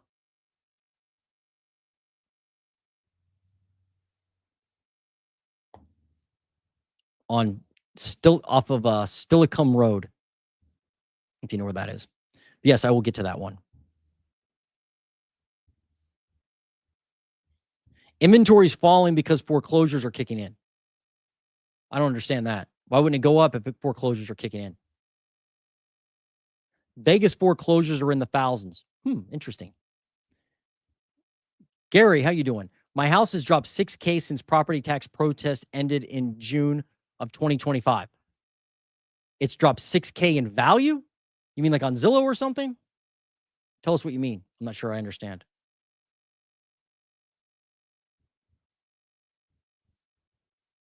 Yes, Evan. I did Columbus at the beginning. So tune into that. And then check us out on Sunday evening. I'll do Ohio. I do a live on my Ohio channel, the Ohio Housing Nerd, and I'll take a deeper dive into Columbus then. But I did a small Columbus analysis at the beginning of this. I did Columbus, Cleveland, and Cincinnati. And I'll put in timestamps when I'm done with the video, and you can go back and check it out or just rewind it, however you want to do it.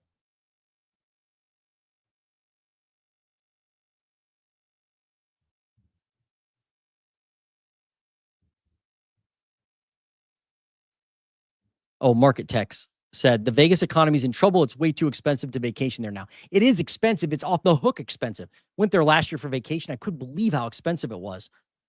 Like, I felt like I was getting ripped off on every corner. Every time I turned around, I thought I was getting ripped off. Huh.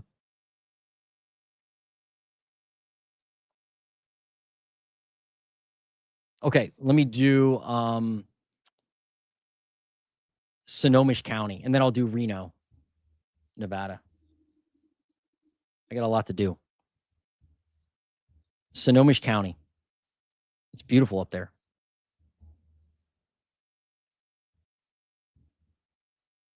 Are you surprised I knew how to say that? Snohomish County.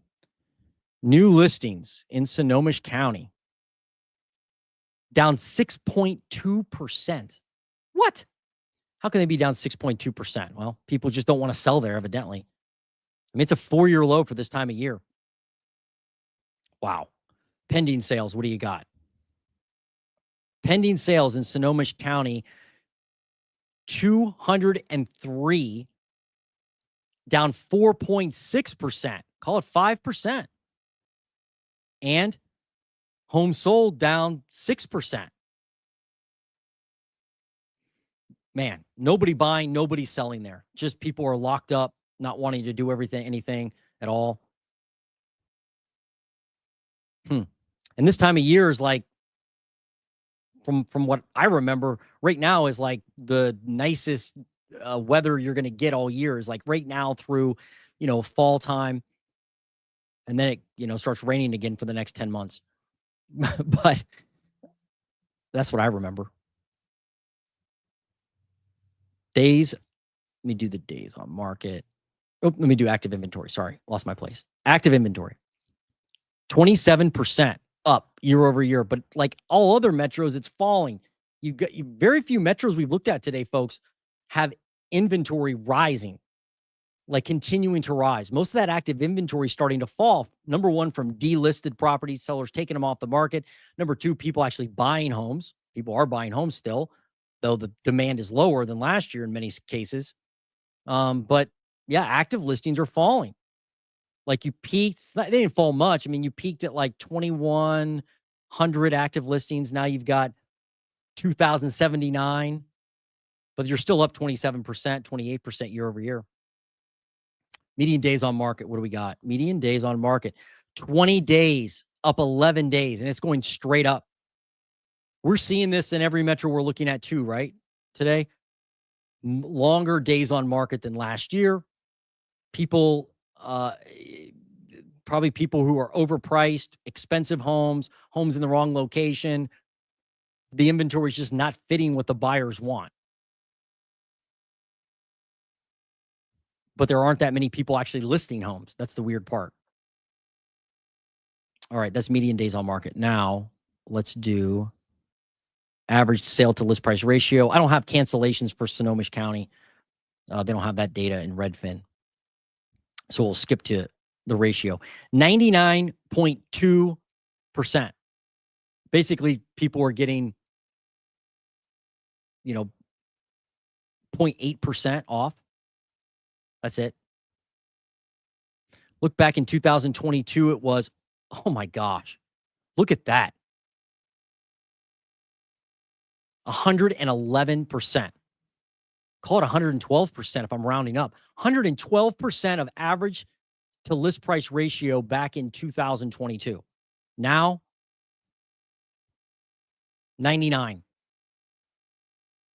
Goodness gracious. People were paying like 12% over asking on average back then. And just like the other markets we looked at, you could see what happened to the market once we entered higher rates. People threw their homes on the market, inventory exploded, and prices dropped. That's kind of par for the course, I think. Let's see, median sale price.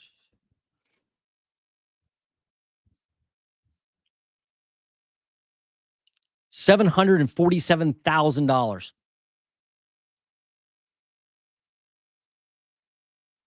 Wow. It's expensive out there. That is, you started the year at 760, but now you're at 747, and that's down 1% year over year. Is that a crash? Doesn't look like it. Kind of just looks like it's hanging out.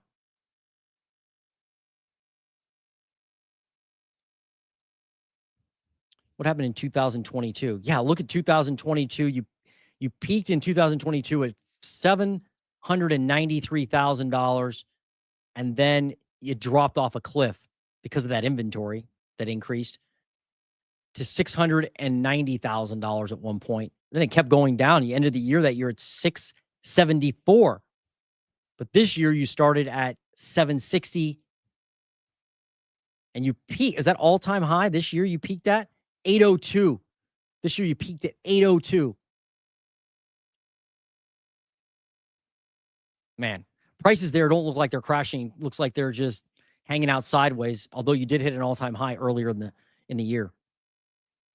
Man, that market's tough and expensive, but beautiful area to live. There you go. Dave and Tess in the Pacific Northwest. Thanks for the suggestion. Thanks for joining us today.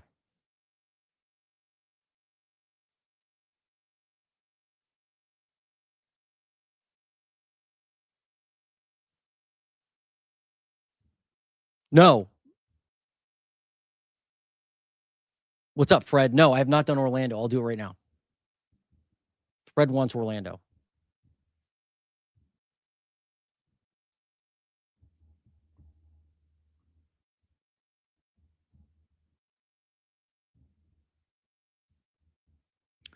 Orlando, Florida. Be interesting to look at this one. Supposed to crash, right? Fred, according to everybody I hear on YouTube, a lot of housing bears, they say Florida is finished.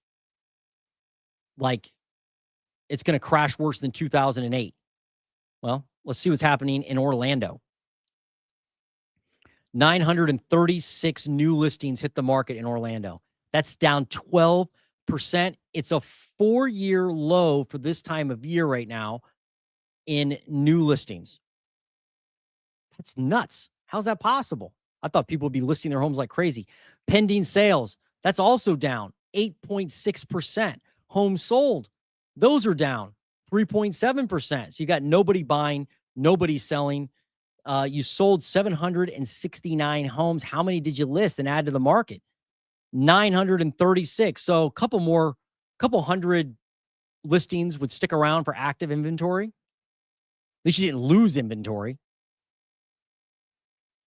But let's look at cancellations and see what we find.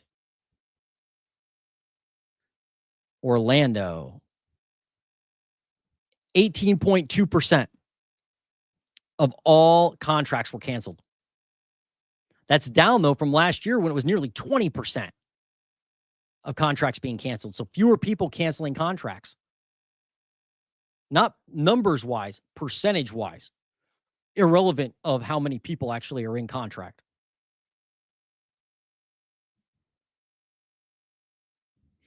Okay, so we did new listings. Now let's look at, and we did home sold, we did pending sales. Let's look at active listings now in Orlando. Up 11%, but it's falling, just like the other markets, right? You're seeing that continue to fall. At one point, you had 16,000 active listings, 16.6.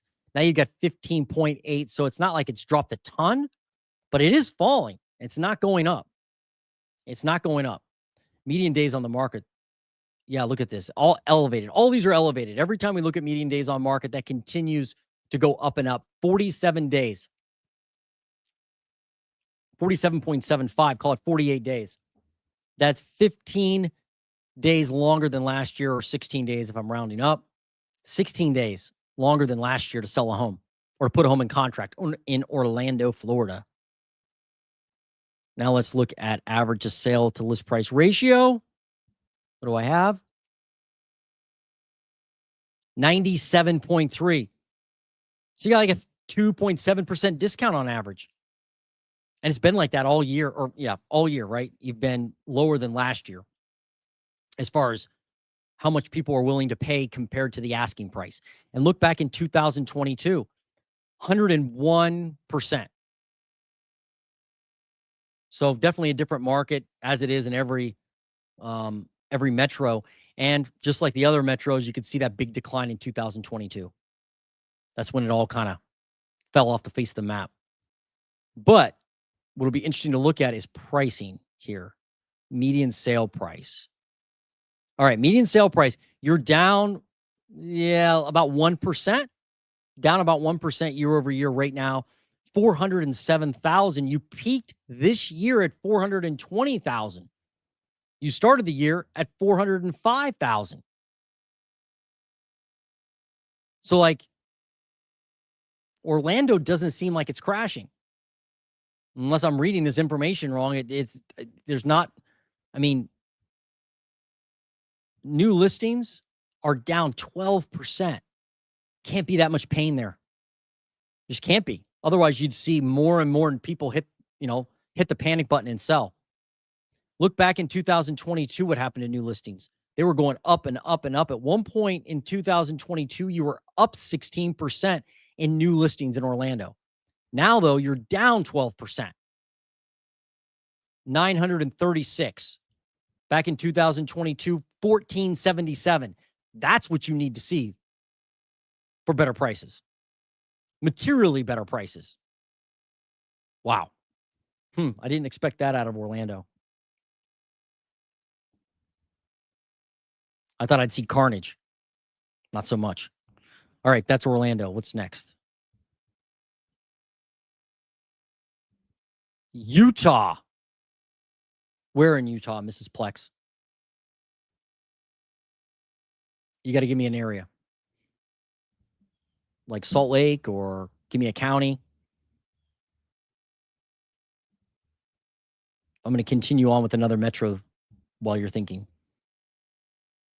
I got Los Angeles. Let's see. Let's do another. Let's do a goofy one here. I had somebody ask for, let's do Washington, D.C.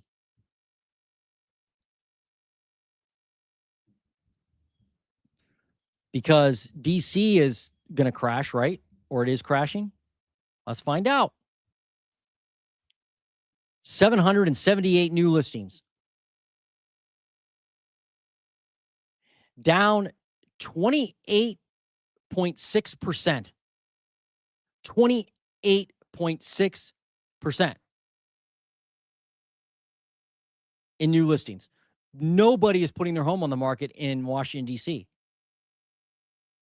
Like, I mean, it's a 4-year low by far. It looks like the chart is incorrect when you look at it. You're like, that cannot be right. Yeah, it is right. New listings are down a ton. And pending sales, what are those doing? Look at this. It's even worse. 31% fewer pending sales. Wow. Homes sold, what are those doing? Down 30%. And the market is locked up there. Locked up. People are not putting their home on the market. They're definitely not buying homes. What about the cancellation rate? I wonder how high that is on deals. Well, it's not. 13.7%. Higher than last year at 11%. But it's not that high compared to it's under the national average of cancellations. See, this is why you have to look at the details of markets, because you can be sold a narrative from mainstream media or YouTube pundits that tell you that, the world's on fire. Don't even bother getting up tomorrow. Then you wake up and the sun comes up and you think, I guess it's not over yet. Homes sold. Look at that. That's crazy. Nobody buying, nobody selling. What about active inventory? Wow. I haven't heard anyone mention this. Down 7%. This is an area of the United States currently where active listings are lower than they were last year. Lower. Like you have, I mean, I can't even say it. It's so crazy. And at one point, look at the active listings. You were up 20%, call it 21%. You had 12,200 active listings. Now, 9,743 active listings in Washington, D.C. So you've lost inventory. You're down year over year, and it continues to fall. That's crazy. Who had that on their bingo card? I didn't. Median days on market just skyrocketing, right? Because the ones that are on the market, nobody wants, or they're too expensive. They're not in your buy box, however you want to say it. Of 15 days. I mean, every metro we're looking at has a similar chart on days on market. And it's funny, people look at that and think, oh, that means that that it's going to crash. The market's going to crash. But if you just don't have the right inventory and you don't have a lot of inventory, then that means the days on market are going to grow like this. I mean, that's a lot compared to last year. Man, what a weird area. Let's do average to sale list price ratio. Okay, look at this, 99%. So people are getting about a 0.6% discount off of the list price. Back in 2022, it was 103%. That was unhealthy. Times have changed. At least people are paying normal prices now. Like, if you think back earlier in the year with the Doge cuts and everything, I remember, you read headlines and things, you see different folks talk about how, you hear different folks talk about how the market in DC is going to completely implode. I don't know. Yeah, look at this. It's down, what's that? 3% right now, year over year in sale prices. It peaked this year at 602. It started median sale price at 531. So while it is down year over year, it's still higher than when you started the year. So it hasn't like fallen from the number that you started at. It'll be interesting to see where the prices go. Now it's starting to head upwards. But you peaked this year, just a few months ago, you peaked at 602. It could be that when you add a lot of inventory, like look at active inventory in DC, look at how it shot up. It could have been when you added all this inventory that people came out of the woodwork to buy, and hence the median sale price went up. because all of a sudden people were like, look at all this inventory, time to buy. And then that created the price to go up. Yeah. Wow. I did not expect that in DC.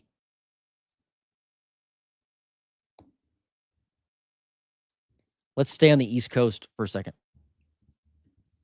Boston. New listings in Boston, Massachusetts. 880.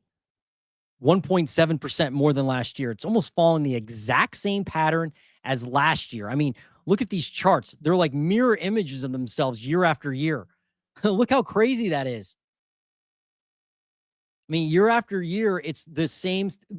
I mean, down to like the weeks, the seasonality is the same. Versus a chart like we just looked at where it's all over the place. What about pending sales?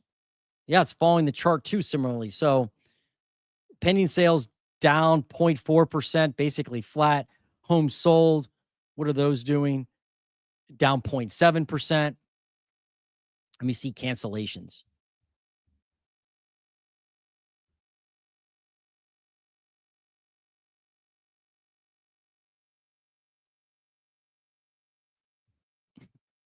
Boston, 10%. That's it. I'm not surprised. Basically, like it was last year. The market hasn't changed a lot at all there. Doesn't look like. Well, let's see what prices do. But in Boston, right? Wow, wow, wow. Okay, so now let's do the days on market and see how long homes are sitting in Boston. I mean, they're sitting 1.5 days longer than last year. That's it. And the market looks identical so far. Year over year. Not a lot of change at all in Boston. Average sale to list price ratio. Well, that's down a little bit, but it's still over 100%. So, like, I think it was Montgomery County, right? Where prices, people are paying 100% of the asking price on homes. They're doing that in Boston too. So, one of the, real quick, I should have mentioned this at the beginning. I didn't, and it's my fault. Let me look at median price, and then I can finish my thought here. So prices dropped in 39 of the top 50 metros month over month, meaning comparing June to July, right? That's what you're seeing here.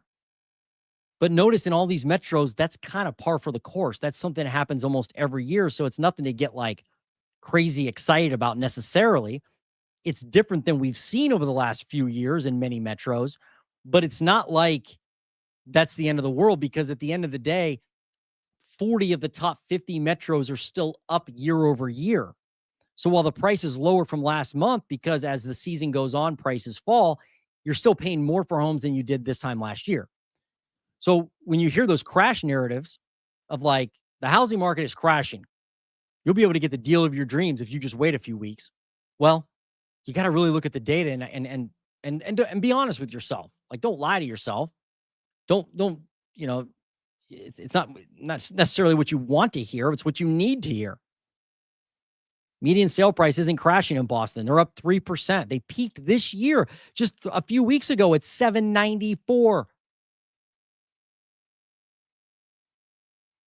Did we do active inventory?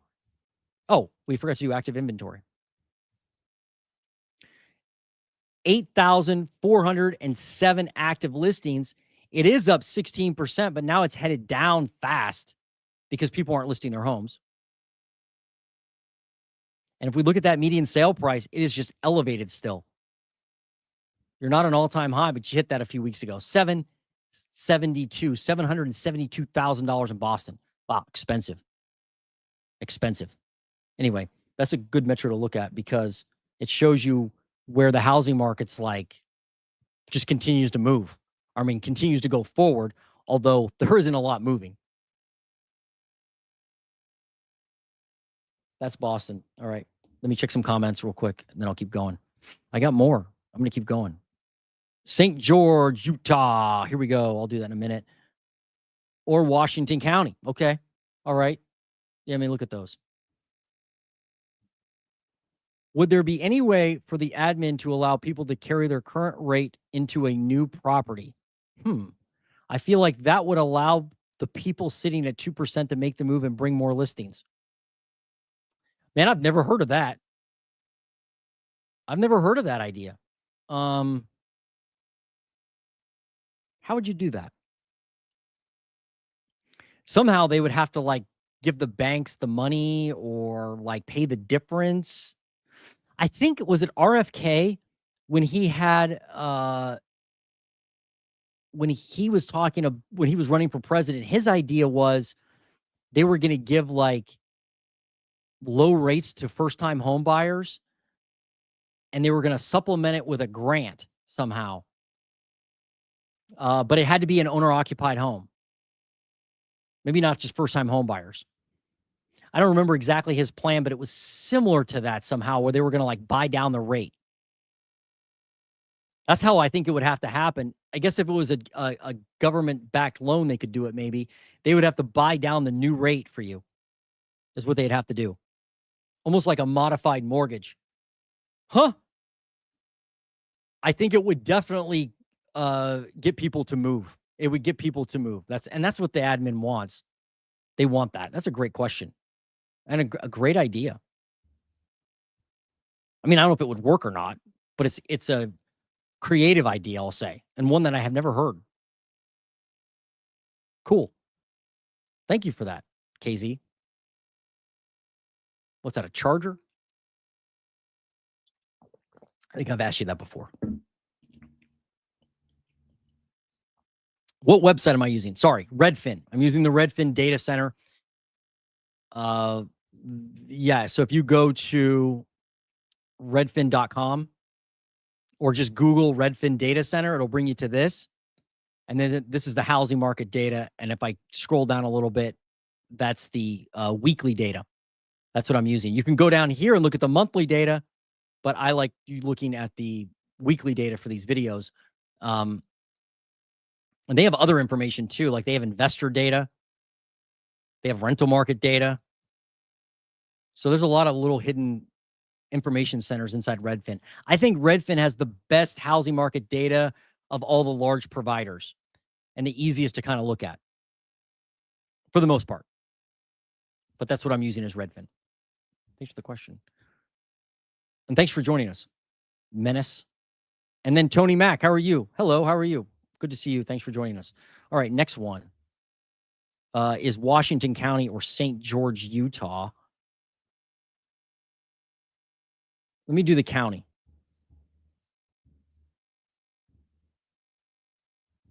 Washington County. By the way, I've got the hoodie on today because it's actually kind of cool outside here in Ohio. Finally, instead of it sweltering hot like it has been. What do we have here? So it's nice to have some cooler weather. And at some point, I'll migrate into the basement once it gets too cold to be out here. All right. New listings in Washington County, Utah. You had 105. That's all hit the market. Down 7.5%. But just like Boston, look at how this followed seasonality every year, right? Except 2022. That was the outlier. So you got fewer people basically putting their home on the market than last year. That's what that means. Oh, shoot. Mrs. Plex. That's what that means. Fewer people listing their homes for sale. Pending, what do we got? Wow. Look at that increase. 39.2. A bunch of people started buying homes in the last few weeks. I mean, like,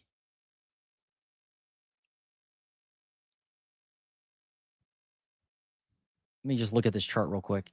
Yeah, like you were trending down. At one point, you had 86 people putting homes in contract, like going into contract on a home.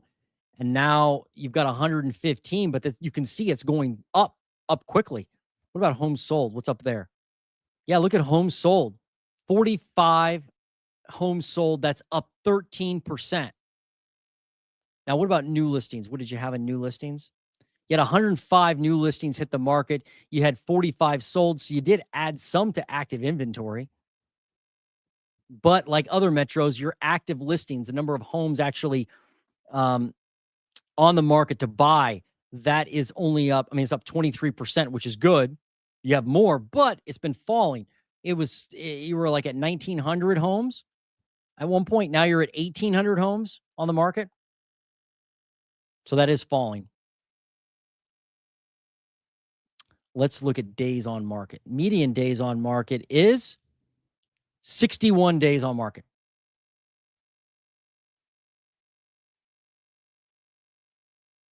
And that's up 7.25%. No, I'm sorry. 7.25 days. So right now it takes 61 days to sell a home in Utah, Washington County, Utah, near St. George. That's 7 days longer than last year. And that's a 4-year high for this time of year. Look at it back in 2022. 14 days. Now 61 days. Yeah, definitely a different market. Let's look at sale price, average to list price ratio, and see what we can find. 98.2%. Basically, buyers are getting almost a 2% discount on average when they buy a home. Back in 2022, it was 101%. So people are at least being realistic now when they're buying there. There are some discounts going on. Now let's look at median sale price. What do we got? Median sale price. Wow. 505 grand, down 12%. You peaked in 2022 at 627,000. This year you started at 549,000. Now 505. It's headed down over the last few weeks. So homes are sitting longer. You do have more inventory, right? You're still elevated at 23% more homes for sale, but your prices are headed down. Now, remember, you only closed 40 homes, right? 40, 50 homes. So the sample size isn't that big. And that's why this chart's like, woo, woo, woo, up and down, up and down. Nonetheless, the prices there they don't look like they're continuing to go up. Let me look at the rate of change. I don't usually bring this up, but this one I will. So down here at the bottom of this weekly data, it shows you the rate of change, not necessarily if the price is high or low or what the price is, but how much change year over year are we seeing? And I guess it's flat. So like when you look across, right, if I drew a trend line, it's maybe down slightly. So prices may be coming down a smidge overall, but I don't know that they're crashing because the 12% year over year, it's hard to say that that's a crash, or if it was up 12%, it would probably be the same situation where there's just not a lot of sales. The fact, though, that the average sale to list price ratio is 98.2 would tell me that on average, buyers are getting a small discount and your days on market are up. So there may be opportunity for the houses on the market to make a disrespectful offer. I don't know. Depends on what you're trying to do, I guess. I would watch. I should have mentioned this earlier, but I would certainly watch the active listings and new listings in whatever market you're in to find out what's the trajectory of the market. If you're seeing active inventory spike suddenly, it could mean lower prices are definitely on the way. But if you see active inventory falling or stagnant means probably a balanced market. If it's falling significantly, then prices could remain sticky or go up. They could. But I'd like to know what you're seeing there in St. George, Washington County, Utah. Beautiful area. Unbelievable. And expensive. Expensive, right? Oh, that's new listing median price. Yeah, median sale price, 505. It's expensive out in the mountain states. Utah, Wyoming, Montana. Very, very pricey. But they're nice areas.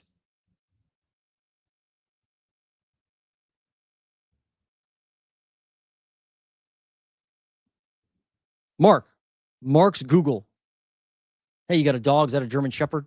I love dogs. Wait until panic sets in, Mark's Google says.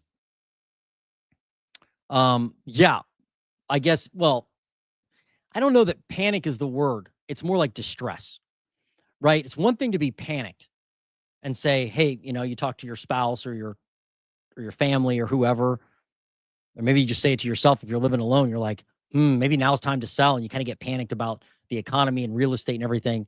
That's one thing. But when you're distressed and you're like, I have to sell. If I don't sell, then I'm not going to eat next month. That's distress. Like, that's real distress. And when you pull the fire alarm and fire sale your property. So panic is part of it, but distress really needs to happen. I think we saw panic back in 2022. People listed their homes, inventory went up. We saw the fastest price decline in history, I think, on houses. And Travis at Real Estate Mindset, like, I remember watching his live and he was like, yeah, look, I mean, the prices are falling, inventory spiking, but then the Fed came in and kind of changed the sentiment in the market and prices rebounded and inventory dropped, and then prices kept going up for a year or so. Tasty Tracy, how you doing, Tracy? These house prices are crazy, and those houses aren't worth it. They use cheap materials and everything overrated. Definitely not interested in buying anything. I'm guessing you're saying these house prices are too high and property materials are garbage. I mean, not if you buy an older home, right? There's older homes out there that were built to withstand the test of time. Those just need renovated with cheap materials, by the way. Right? Isn't that funny how we do that? Yeah, it's there's a lot of problems with new construction. You got to be careful if that's what you're talking about. With existing homes, if a home's built in like 1920, 1930, a lot of those homes, I see them constantly as a realtor and as an investor. The newest house I own was built in 1955. That's the newest property I have. 1955. Everything else is built before that. And the foundations are massive blocks of sandstone, blocks they look like something from like Egypt. Huge blocks that are the foundation, and those houses stand there forever. So I guess it depends on what you're buying. Evil overlords. I'm so moving to Utah. I bet those numbers come with acreage. They may. You'd have to ask Mrs. Plex if they come with acreage. Maybe they do. It's not uncommon to have 10 to 100 acres on houses in that price range. Yeah, it's possible. That may be one of the reasons why they sit on the market a while, right? Like, not a lot of people want 100 acres. Not a lot of people want 10 acres. A lot of people want like half an acre. I'm not saying 10 acres is bad or 100 acres is bad. I'd love to have that much land, but some people don't want that. So, what's up, Tracy? What's with these overpriced homes on 1 or 2 acres? Doesn't make sense. Yeah, prices are what they are. They're what people are willing to pay. Michigan prices are high. I should do well, I did Detroit earlier. I'll do some more here in a minute. Maybe I'll hit another Michigan area. I'm 2 hours late. Did everyone smash like? I forgot to mention that, Kelly. Thank you. Yeah, hit the like button if you're on here. I should have mentioned that. I get bad at my own promotion sometimes. But thanks for joining us, Kelly. All right, I'm going to keep going. Yeah, I know. We've been at it, right? 2:18, 2 hours, 18 minutes. That's okay. I'm going to do some more metros before this is over. I love looking at these metros. They're fantastic. And honestly, I don't get a lot of views on this video after I'm done. I get a lot of hate with the length of the video, but like, what am I supposed to do? I'm looking at these metros. I think it's valuable. Let's see. Let me do.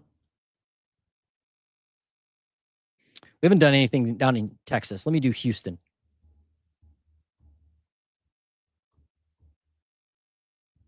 And if I forgot somebody, go ahead and drop it again in the comments and I'll get to it, hopefully. New listings in Houston, Texas, down 13%. What? So in Houston, you have 13% fewer people listing homes. I can't believe that. That's nuts. Homes sold up 3.2. So more people actually buying homes in Houston. What? Than last year. But pending sales are down 18%.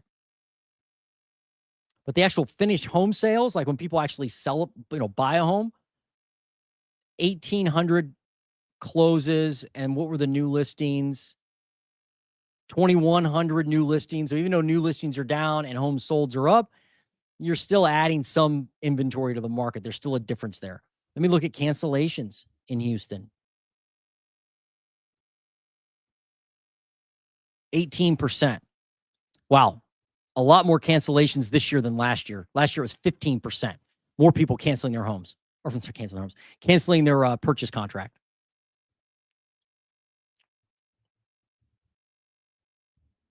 All right, so we did new, we did home sold, we did pending. Let's look at active. Look at active fall. Only up 6% now in Houston. Man. And that's not seasonality. Like if somebody's telling you that the inventory drop right now we're seeing nationally and in a lot of these metros is seasonality, they're full of it. Look at the chart. I mean, that doesn't look like the other years, does it? Definitely not like last year. Inventory's falling right now.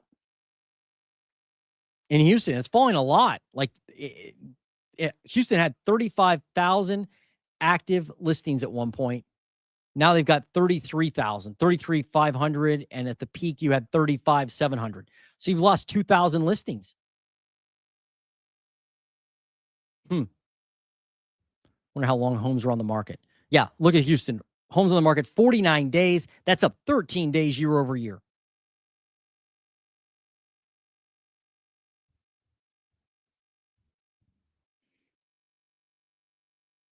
Let's look at average sale to list price ratio in Houston, shall we? We shall. 96%, call it 97%, 3% discount. All right. So you are getting a discount in Houston. I can't imagine not getting a discount in Texas right now. I mean, it seems like every city's like falling off the face of the map when it comes to the housing market in Texas. A lot of new construction, tons of new construction, right? High property taxes in Texas. Let's look at the median sale price now.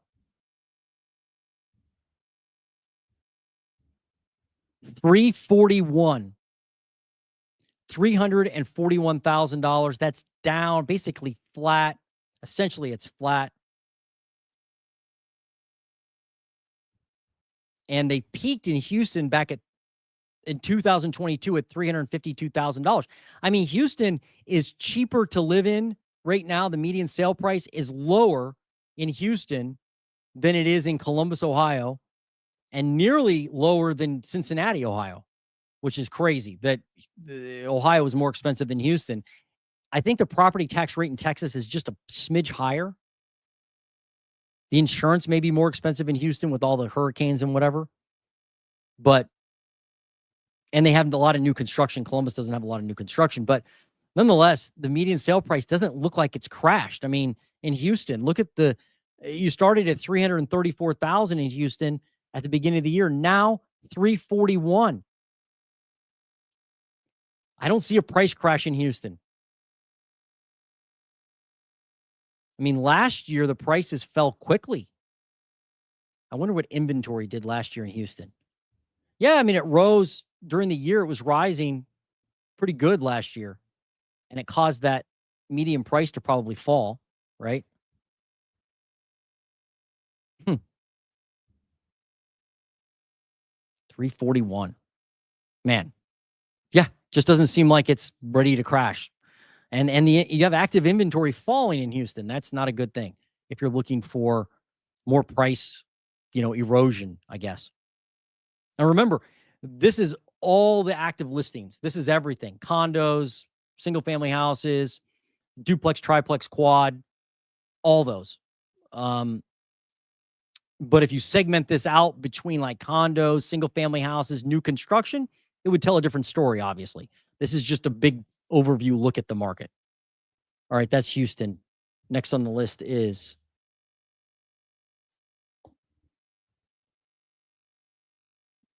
I've done a lot of them today. That's good. All right, got to do this one. San Fran, right? Got to look at San Fran.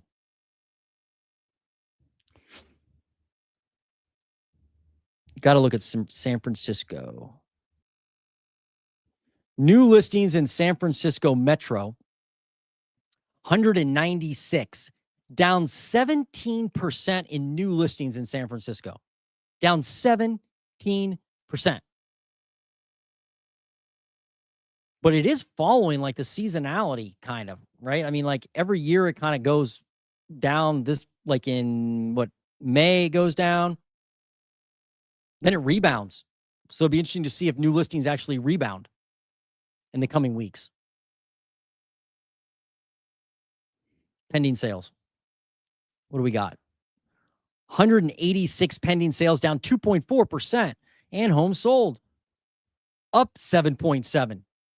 So the number of actual closes is up 7.7%. But okay, so that's 195 total homes sold. What about new listings? How did we do with new listings? 196. You didn't add any inventory at all in San Francisco. It was a wash. You had just as many people buying homes in San Fran as you did people actually putting homes on the market. That's not a sign of distress. If there was a sign of distress would be like 1,000 homes listed, 196 purchased. But you've got just as many people buying and closing on a home in San Francisco than you did people actually putting homes on the market. That's not a good thing. Look at active listings in San Fran. What? Now, is that seasonality? Look at that chart and tell me if that's seasonality. Active listings are down 11% in San Francisco. 11%. It's a 4-year low for this time of year. That does not look like seasonality. When a chart would, when the line breaks all the other lines and slices through them, that's not seasonality. Wow. So you have fewer homes. I mean, how many homes? What's the difference in listings? You had 2,100 back in last year, back at the end of July. You had 2,100 homes, 2,200 homes. Now you've got 1,900 homes. So you've lost like 300 listings. That's not good. And it's surprising. Days on market is up, though it's not up a ton. It's only up, it's up 5 days, 27 days total to get something on the, into contract. So it is taking longer to sell a home in San Fran, but it's not like it's exploding like some of those other areas where we saw 15 more days, 20 more days.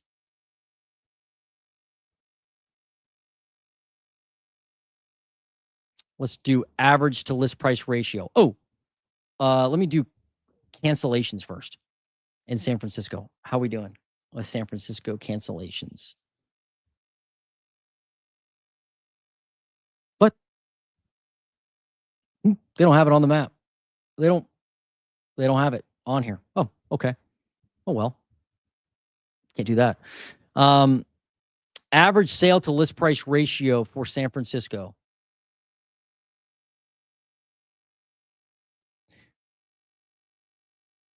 Over 100%, 103% in San Francisco. People are paying on average 103% of the list price. Back in 2022, that was 113. I can't even say it. It's so crazy. 113%. And now 103%. So on average, people are paying more than the asking price on homes still in San Francisco. Ma'am. Yeah. Wow. All right. Median sale price. What's up there? Median sale price in San Fran, $1,480,000 for the median sale price. That's up 1%, 1% year over year. It's kind of following seasonality, though, with the prices. I mean, you notice it's up, then down. We'll find out if it goes back up slightly later. You peaked in San Francisco at $1,677,000 back in 2022. No surprise. A lot of markets did. And now 1,480,000. You started the year at 1,361,000. No crash in San Francisco that I can see. Jeez. Man, that market's nuts. That's an expensive market. All right. What else we got? Let's look at some comments again.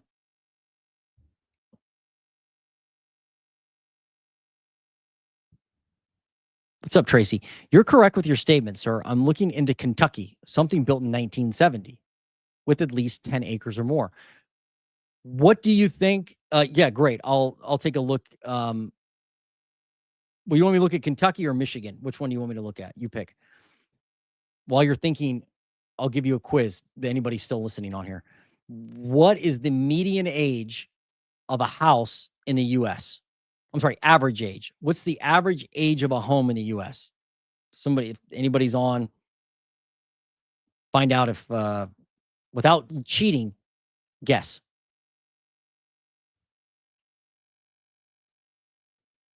Okay, you want Michigan or Kentucky? Kentucky. Where in Kentucky? Right, hit that like button. Okay, Tracy, where in Kentucky? You got to give me a county or a city.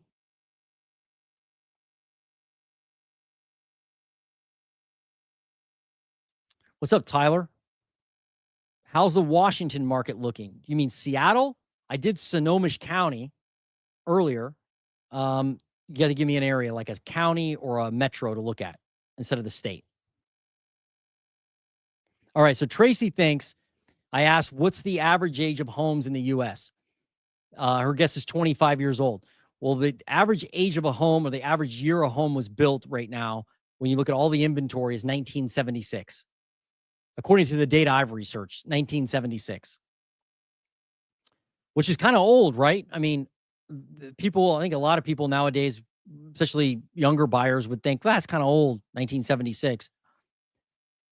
Think about that 1976 when you hear about the silver tsunami narrative and how many homes boomers are going to leave behind or leave empty. So look at that, and then look at how many homes were built before 1950. And the next stat you should research is how many homes are demolished every year. And how old are those homes? Like, they're not demolishing homes built in 2000. They're demolishing homes built in 1920, 1930, 1910, 1900. And then start to understand that dynamic with boomers and the silver tsunami. But I'm doing a video soon about this. It's going to be pretty entertaining.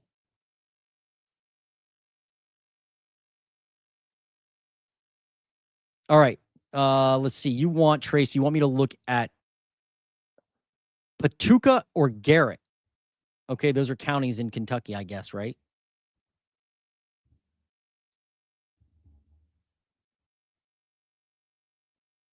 Or is it Gerard? Is that right? Or did you say Garrett? Oh,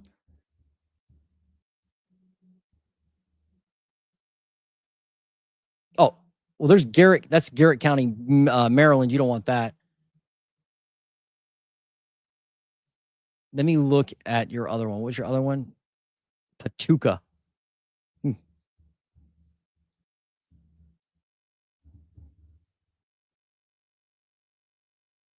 Boy, that's not even on here. Or are you talking about Michigan? I'm confused. Sorry. Oh, Garrett, Kentucky. Oh, the city. Yeah, I may not. I don't know that they're going to have that information in here. Probably too small. Oh, yeah. Oh, let's hang on a second. Yeah, they don't have that in here. You got to give me a county in Kentucky, probably. A small city like that won't Garrett or Paducah is probably not in here.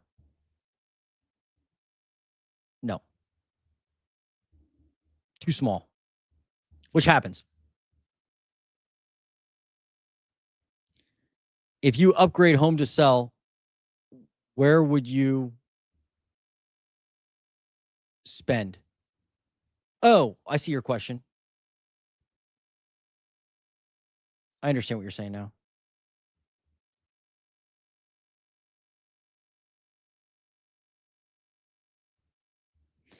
Where would I put my money? Sorry, I'm just reading these comments. In a house. Well, first thing I would do is make sure that the major systems are dialed in. So make sure like um make sure the roof is good, make sure the windows are good, make sure the HVAC is great, the foundation is dialed in. Like if the basement leaks at all, if there's any moisture in the basement, any cracks in the basement walls, get those fixed. So the major big systems first is what I would take care of. The next thing I would look at is I would upgrade the kitchen or bathroom. The kitchen first, the bathroom second. That's where I would recommend spending the money. Depending on the market and what your house is like now, obviously. But, and I assume that's what you mean, Modus. Yeah, I mean, I think that's what you want to pay attention to because there are tons, there are houses I'll go into to show clients or, even go list a home and they'll have updated the kitchen or bathroom, but the basement leaks. And you just like scratch your head and you're like, that doesn't make much sense. Why would you do that? Because buyers, if they walk into a basement or look at a foundation that's messed up, they're like, nah, I don't want the home. Especially nowadays in most markets, unless you're in a super hot market. That's how I would spend my money. Major systems, then kitchen, then bathroom. The other area to spend money could be adding a second bathroom or adding a half bath. That adds a lot of value too. Um, and when I say kitchen, like just bringing it up to, standards, whatever that is. So if you've got cabinets that are flaking or cabinets that don't work or, old appliances, old countertops that are nasty, that's where the other place is flooring. That would be a place to spend money. People love flooring, new flooring, but don't go cheap unless you want to sell your home at a discount and you're just like, hey, I just want to get new flooring in there, like vinyl flooring, just to put it in and sell the thing. That's fine. But the problem with flooring and even kitchens, sometimes even bathrooms, is you got to be careful on how much money you spend because you're assuming what somebody wants for a design. So if you're going to sell your home and you're not just upgrading it for future value and you're not going to stay in the home, you may even question doing any upgrades except the major systems like a roof, a foundation, or windows, because somebody's probably going to come in and want a different look and feel anyway. So if you're getting ready to sell the home, unless something's really jacked up inside cosmetically, you may avoid doing any of that and just discounting the price because you're kind of guessing what the buyers are going to want. However, everybody wants a good foundation. Everybody wants a roof. Everybody wants windows that function right. The other area you could spend money in that people would probably all universally agree would be the outside from a standpoint of like trees. If you have a bunch of weeds and bushes and trees hanging over the property, get all those taken care of. Clean the outside of the house really well.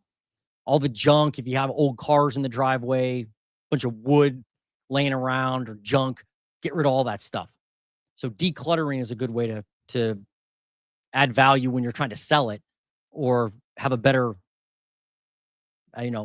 so buyers can have better showing experiences. But that's my take on that. I hope that helped.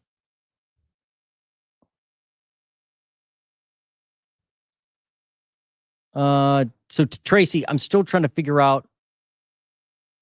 Oh, I see what you're saying. Garrett Road in Garrett, Kentucky. Yeah, I can't get that detailed on an analysis. That Redfin won't give me that detailed. I really just need a county or a city, but it has to be a big city. So probably what you're gonna have to give me, Tracy, is a county in Kentucky. Looking to buy second home in Phoenix area. Dream of being a snowbird. Cool. I did Phoenix earlier, I think. Didn't I? Yeah, I did Phoenix earlier. Dave and Tess in the Pacific Northwest. Yep. So take a look at that. What's up, Kelly? Love you guys. Rental property duty awaits. Yep. You don't want to skip on that. Paducah, Kentucky. Okay. Okay, you got me one here. Let's see. Paducah, Kentucky. Property taxes are low in Kentucky. I can tell you that. I was just looking at that yesterday. Did I spell this right? Oh, yeah, that's a city. Probably right. I'm struggling here at the end, guys. Paducah. Oh, it gave me it. I got it. This is going to look crazy, probably. Paducah. All right. New listings in Paducah, Kentucky. 29 new listings. That's down 5.6%, but it's only 29 new listings, so I wouldn't get excited about that because, there's just not a lot of sample size there. So let's look at active and see what happened. Uh-oh. Redfin's like, you've been on long enough, Jay. Oh, man. Paducah. Okay. Active listings in Paducah. 11.76%. Up year over year. 376. When you only have 29 new listings or whatever we had, that's a lot. It feels like 376. You definitely have more active listings in Paducah, Kentucky than they have had in a while, which is good. It's nearly a 4-year high of active inventory. Let's look at homes sold. How many homes have sold there? 23. And you added how many? 29. So you added 6 homes. So I guess it's not that many you actually added. But inventory is higher. Good, right? You need to see that. Median days on market. 56. That's up 1.75 days year over year.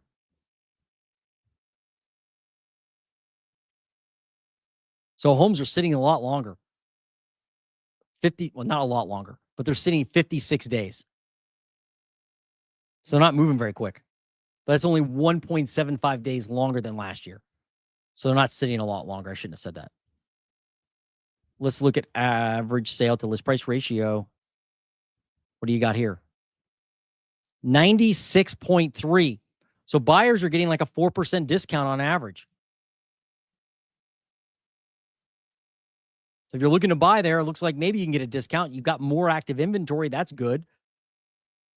And if you need a realtor or anybody listening needs a realtor in a market, I'm in Ohio, in central Ohio. You can always call me if you need a realtor in Ohio, particularly central Ohio. But if you need a realtor in Kentucky or Sacramento or wherever, just hit me up on my email. It's in the description and I can connect you with somebody out there. But I was going to say, if you get with a realtor there, they can probably give you some, they can probably look for homes specifically built in 1970 or older homes like you had mentioned, and then help you out trying to find something if you wanted to. But I don't have that level of detail for a market like Kentucky or any market except Ohio, really. Median sale price. What's going on with this? Up 20% right now, $222,000. Wow, homes are affordable there. You had your all-time high in home prices at $248,000 earlier this year, but home prices, they don't look like they're crashing. There's probably a lot of homes with a lot of acreage. That's why there's a good number of active inventory, active homes on the market, and they're sitting a while, 56 days. But it doesn't look like prices are crashing, but and they have continued to go up this year. You started at 199,000, now 222,000. But I would look for homes that have been on the market a while. Like if the median is, like we just saw, is 56 days, look for homes that have been on maybe 50 days, maybe 60 days. Start there. And again, you have to get with a local realtor to get that data. You could use Zillow, but you're going to have to be really diligent about going in consistently and looking at the listings and tracking them. But if you get with a realtor and say, I just want to know homes that have been listed past 60 days, oftentimes they can give those, they can put you on an alert. Then you know, okay, a home's been on the list, on the market for 60 days now. Chances are the seller could be more willing to negotiate. Even look at expired listings where they took them off the market, or canceled listings. That's another good way to do it. I hope that helped, Tracy.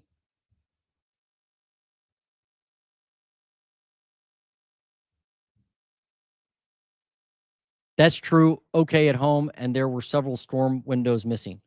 Okay at a home. I don't know what that means. And there are several storm windows missing. Yeah, you don't want windows missing. Mr. Murph, Shelby County, Indiana. Okay, great. I'm curious where that is.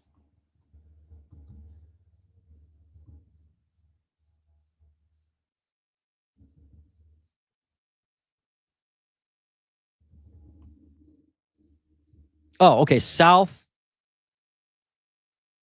What's that? Southeast of Indy, right? That's where we're looking. Southeast of Indy.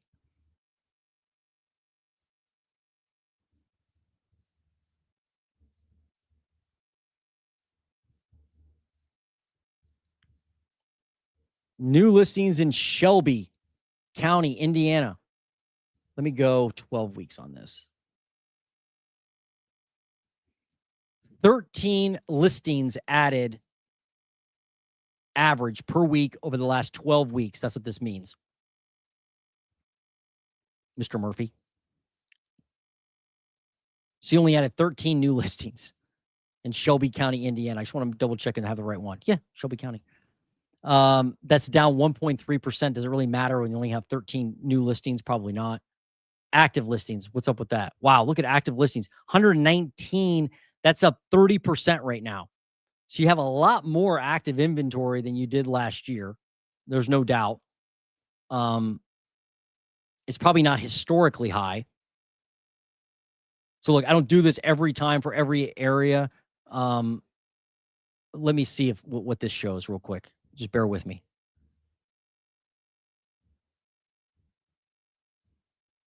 I'm going to look at their monthly data instead of the weekly real quick, because this could give us a little bit better picture.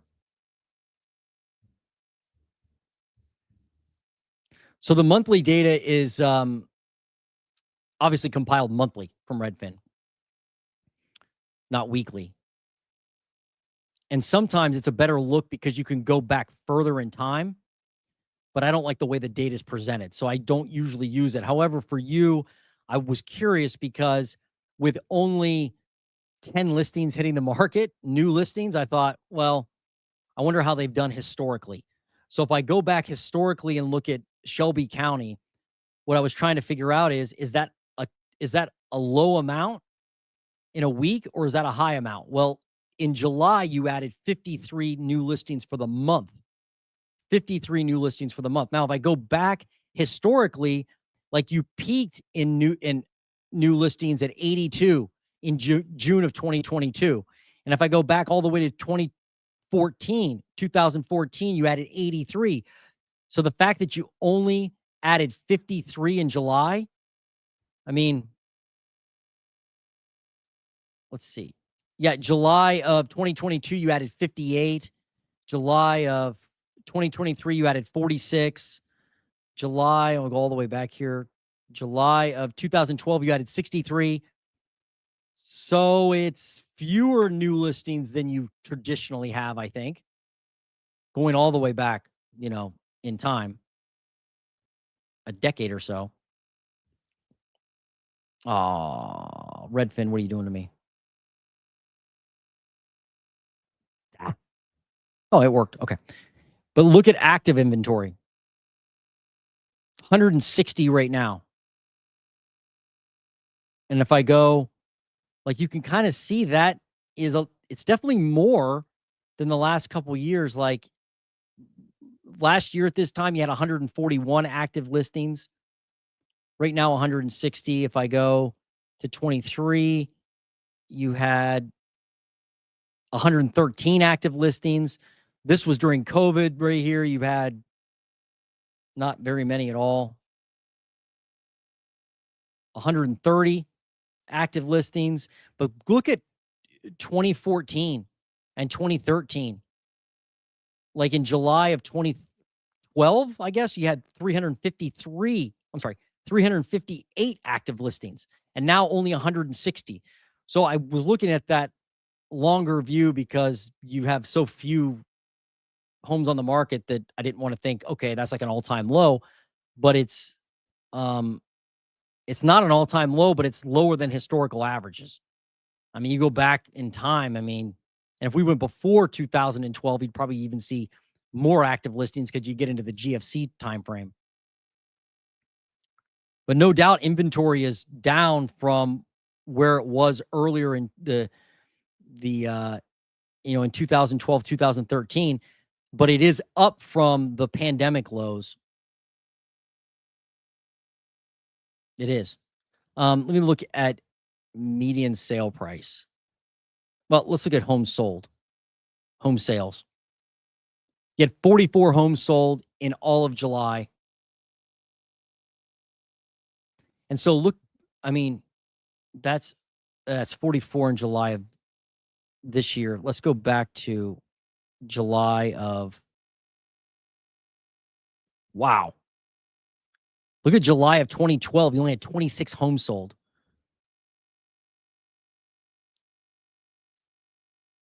So this number fluctuates a lot, but I don't know that you're off a ton from what you usually would sell. But the key is the active listings, right? How many do you have on the market? Let's look at median sale price. Median sale price right now, $230,000 in Shelby County, Indiana. I mean, it's up and down every month, but it has steadily risen since 2012. I mean, that chart's good to look at from that standpoint, that you can kind of see the upward momentum over the last decade of home prices. And every market looks like this pretty much. Pretty much every market looks like, oh, it went up steadily until COVID, and then it went whoop, right up, straight up. Let's look at year over year. Yeah, the year over year looks really goofy. But right now you're down 14%, nearly 15% year over year in prices. But I wouldn't say that it's crashing by any means.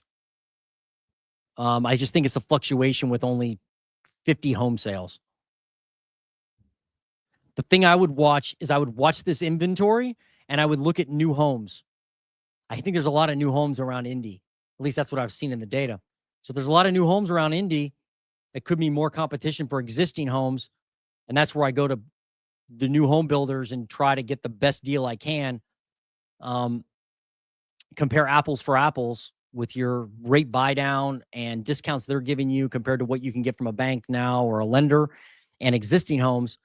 Be patient, make disrespectful offers, and see if you can land a deal.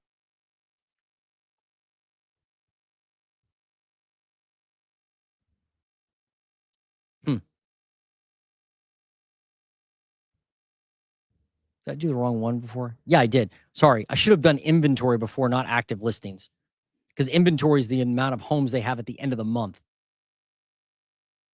At least in the monthly data, that's how it works with Redfin. She had 97.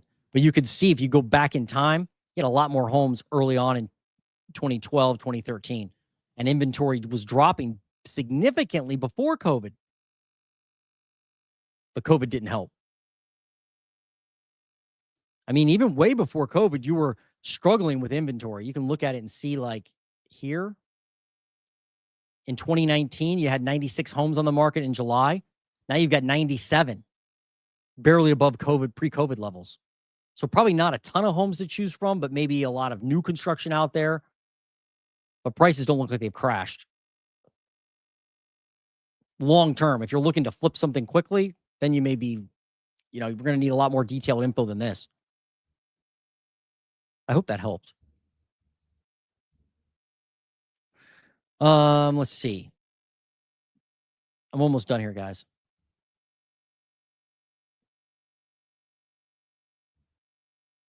Seems central Indiana has remained stable as far as prices. However, I'm seeing cracks. Thanks. Yeah.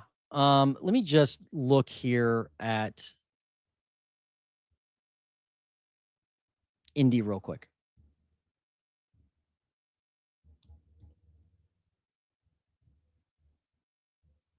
Let's look at this. New listings in Indianapolis, Indiana.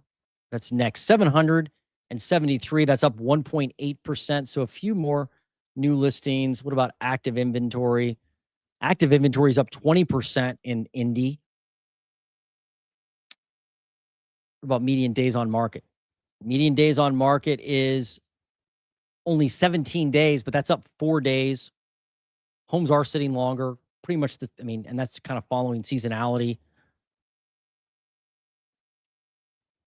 Average sale to list price ratio, 98.3%. So buyers are getting a small discount. That's better than the 102% they were paying back in 2022. Now let's do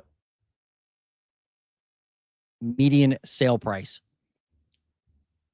Median sale price, $324,000 in Indianapolis.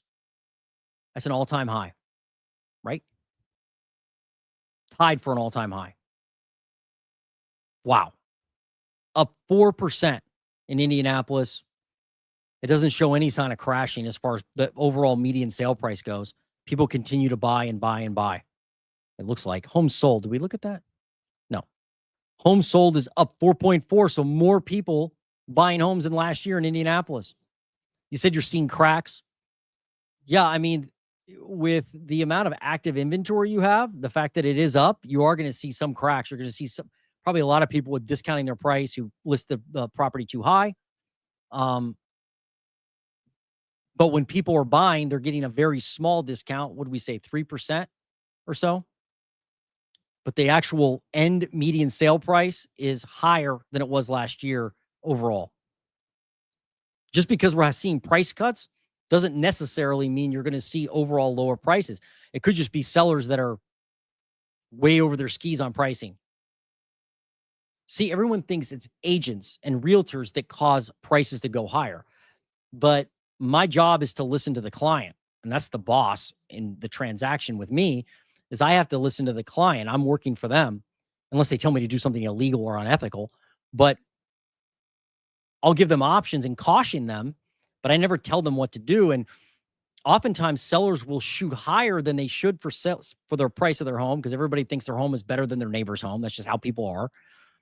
It's their property. And it's usually the realtor that has to calm them down and be like, hey, that price may not make sense. So I think it's a false narrative that, hey, it's a realtor that's driving up the price. Like, I want them to be successful in selling the home. So if they overprice it, in most markets, I know, and in most situations, that's not going to be a good thing. You're not going to sell the home. You've got to list it out of the gate at a better price. So buyers are paying more than they were last year in Indianapolis. That's the moral of the story there. But thanks for that suggestion. You're saying 60 years old on homes? It's like 1976 is the average age of a home. The average year built. That's a big problem, though, if you think about it from a inventory standpoint, because a lot of those older homes, a lot of times those are owned by boomers, and that inventory is falling apart. Like, it all needs deferred maintenance. It's all going to need roofs. It's all going to need windows. It's all going to need updated wiring. It's at some point, right? And especially if it's older than that. Anyway, that's I thought it was pretty interesting when I found that stat.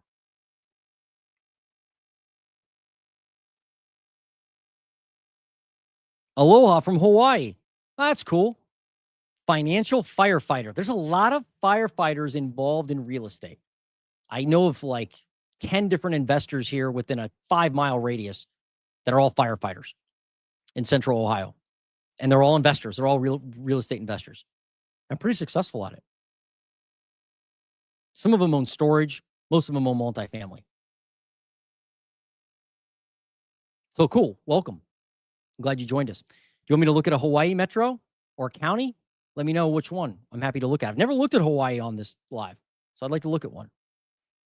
Man, I've looked at 1, 2, 3, 4, 5, 6, 7, 8, 9, 10, 11, 12, 13, 14, 15.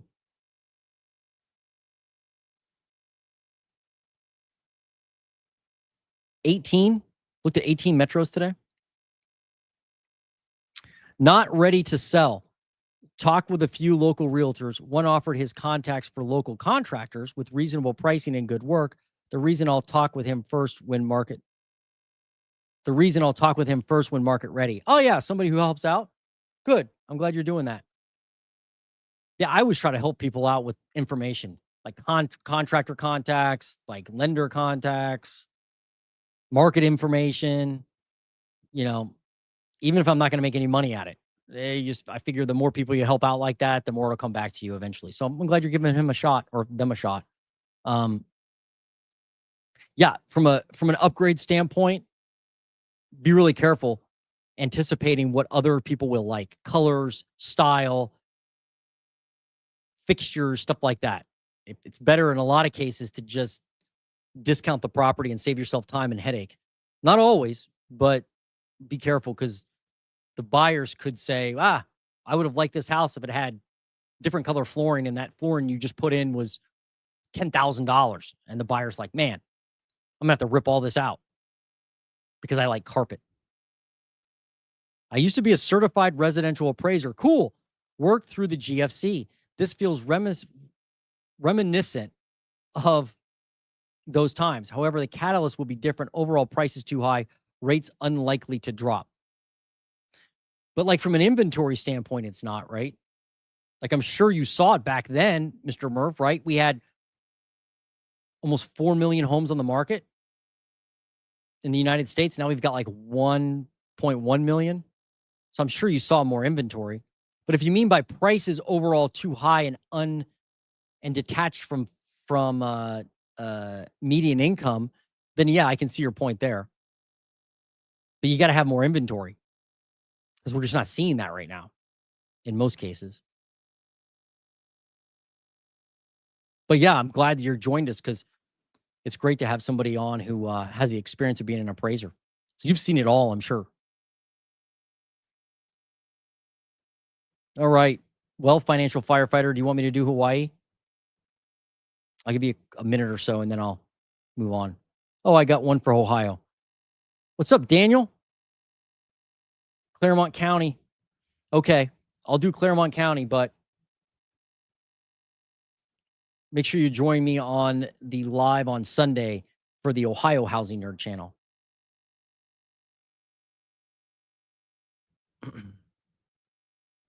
I always spell this county wrong. And I'll do a deep dive on Sunday on my other channel into the Ohio market only, just dedicated to Ohio. Clermont County, Ohio, 63 new listings. That's down 5.8%, but not that many homes hit the market. That's not a huge deal. Look at inventory. It's actually down 10% there. But you are gaining active inventory, so that's good. You're not losing it at least. Homes sold. Let's see how many people are buying homes there in Clermont County. Down 8.3%, 52 homes sold. New listings are 63. So you did add a handful of homes stuck on the market, hopefully. Now let's look at median days on market. Median days on market. What's that? 43. That's up 1 day. Homes are taking just as long as last year to sell.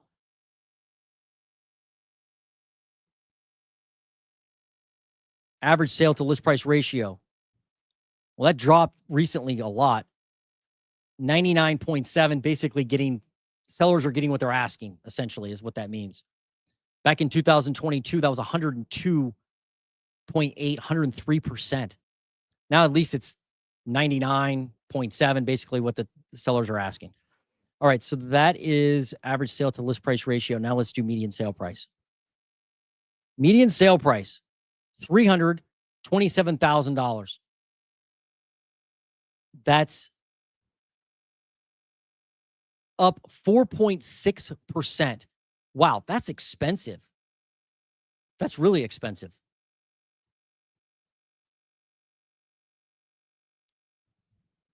Oh, yeah. All right. So you're just east of Cincy, right? Yeah. $327,000 for the median sale price. It's not an all-time high, but it's dang close. You peaked at $331,000. Let me run through this again real quick. Active inventory, you're down 9%. So you have fewer homes for sale. That's crazy. Hence why the median sale price is probably up the way it is. So it doesn't look like you're going to crash there. I mean, as far as prices go, inventory's crashed. So if anybody around you says, hey, when's the housing market going to crash around us? You know, you can kind of school them and go, well, it kind of has crashed. And they'd be like, what do you mean? And go, well, we have fewer homes for sale than we did last year. Nah, you're crazy. Well, that's what the data says. We've got 608 listings last year. We had 664 listings. Now, inventory is going up right now. So at some point you could, eclipse last year, but everywhere else in Ohio, or most places in Ohio, you're seeing more balanced inventory. Again, at least large cities like Cincinnati, Columbus, Cleveland, you're seeing more inventory than last year. But I think 80 of the 88 counties in Ohio still have inventory lower than pre-pandemic. But not many have it lower than last year. That's not a good thing. You must have had a lot of people buy homes at some point. Homes sold? I don't see it. Maybe back in 2022, you did a few more homes. Yeah, I don't know. But the median sale price does not look like it's crashing. 327, up 5%. Man, these markets are just completely different, right? Thanks for suggesting Clermont County. Let's see what we got. Any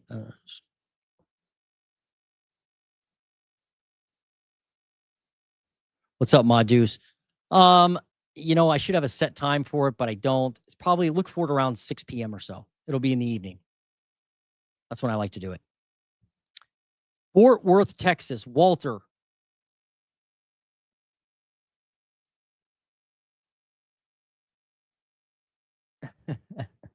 I'm trying to think of a line. I don't know if that could be your name, or I didn't know if that was maybe the character from the Big Lebowski. I was trying to think of an appropriate line. I can't. They're all inappropriate. Anyway, yes, I'll definitely look at that. Is that your name, or is that from? Isn't that the guy's name from Big Lebowski? Let's look at Fort Worth, Dallas. Well, you said Fort Worth, which is different than Dallas, right? Yeah, Fort Worth.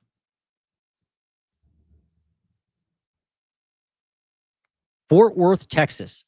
How many new listings there? 831. Well, that's a lot. I didn't think it would be that big. 831 new listings. That's down 3.6%. That's nuts. It's just crazy that there are fewer new listings in a lot of these metros than last year. Just completely different than you would have expected. Or I would have expected anyway. Homes sold. What do we got? 622. That's flat with last year. So you sold 622. You added 831. Difference of about 200 houses. Let's look at days on market. Days on market, 45. Call it 46 days on market. That's up 8 days. Homes are definitely sitting longer there. Let me look at cancellations and see if they have that in the data. Yeah, they do. So this is the number of contracts being canceled, the percentage, 18.6.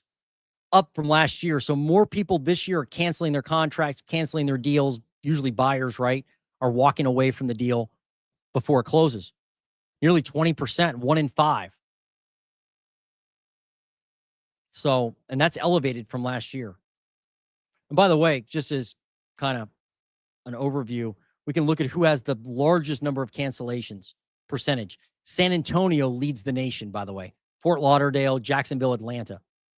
Last year, it was Tampa, Fort Lauderdale, San Antonio. Were the top 3 metros with the highest cancellation rates. Who has the lowest cancellation rate right now? No surprise, Nassau County, New York, then Montgomery County, PA, all in the East, except Seattle's in here at 10%. And last year, what was it? Almost the same list. Newark, New Jersey, Nassau County, New York, Milwaukee, Wisconsin, Montgomery County, PA. Yeah, the East, for the most part, is a lot tougher for the housing market. But Seattle's kind of the outlier here. Like, people in Seattle aren't canceling deals near as much as some of the other spots out west. So anyway, that was a diversion from Fort Worth, but it was worth looking at. No pun intended. Okay, so that's median days on market in Fort Worth is at 45 or 46 days. Now let's do, we do active listings already? No. Active listings, 11,951, up 15%, but it's starting to head lower, probably because new listings are so bad. Let's look at average sale to list price ratio now. 98%. So 2% discount on average off a list price. Now let's look at median sale price.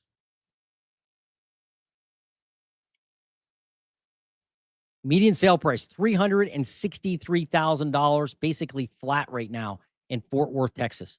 Flat. Hasn't crashed. Like, this year you started at 360. Now you're at 363. Whoops, sorry. 363.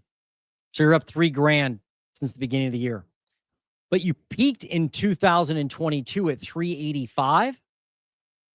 So you're off $20,000 from the peak a couple years ago.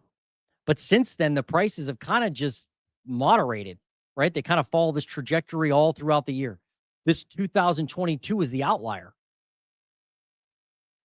I'm seeing that in a lot of markets. That's not really abnormal to see the peak price back in 2022.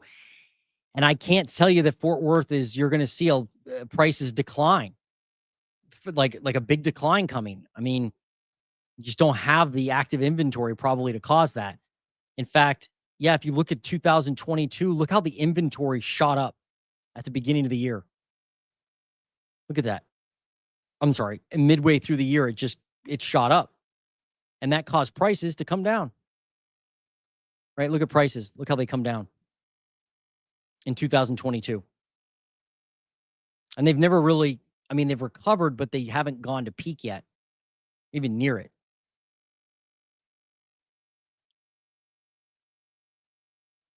I mean, you started the year in 2022 at 325.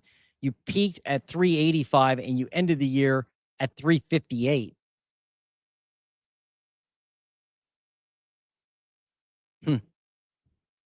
That's Fort Worth. I don't see a big price crash coming unless you add a ton of inventory. I mean, new listings being down 3.6% tells me there's not, there's not an explosion of people that need to sell their home. They may want to sell it, but they're not like pulling the fire alarm yet on an overall basis. I mean, there's always distress selling, but not widespread.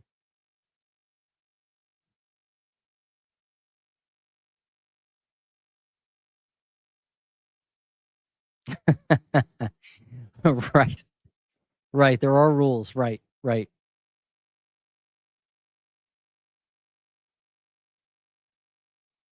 Oh, you're welcome, Walter. Okay, guys, I'm wiped. What was this? 3 hours and 14 minutes. I'm sure I'll get flack for it from people who tune in after the live. I can't believe your live is 3 hours. What the heck? But you guys have been fantastic. I've learned a lot. I had a lot of good ideas today, stuff I had never thought of. And I just like interacting and learning about these markets. And I hope I helped. I hope I added some value. If I did, give me a thumbs up, share the video, share my channel, subscribe to the Housing Nerd. If you're interested in the Ohio market, subscribe to the Ohio Housing Nerd channel. And I'm going to do this again next week, probably next Thursday, mid-morning again, 10:30 in the morning once the Redfin data is released. So look out for that. I hope I see y'all there. And I'm the Housing Nerd, and I am out. OUT out.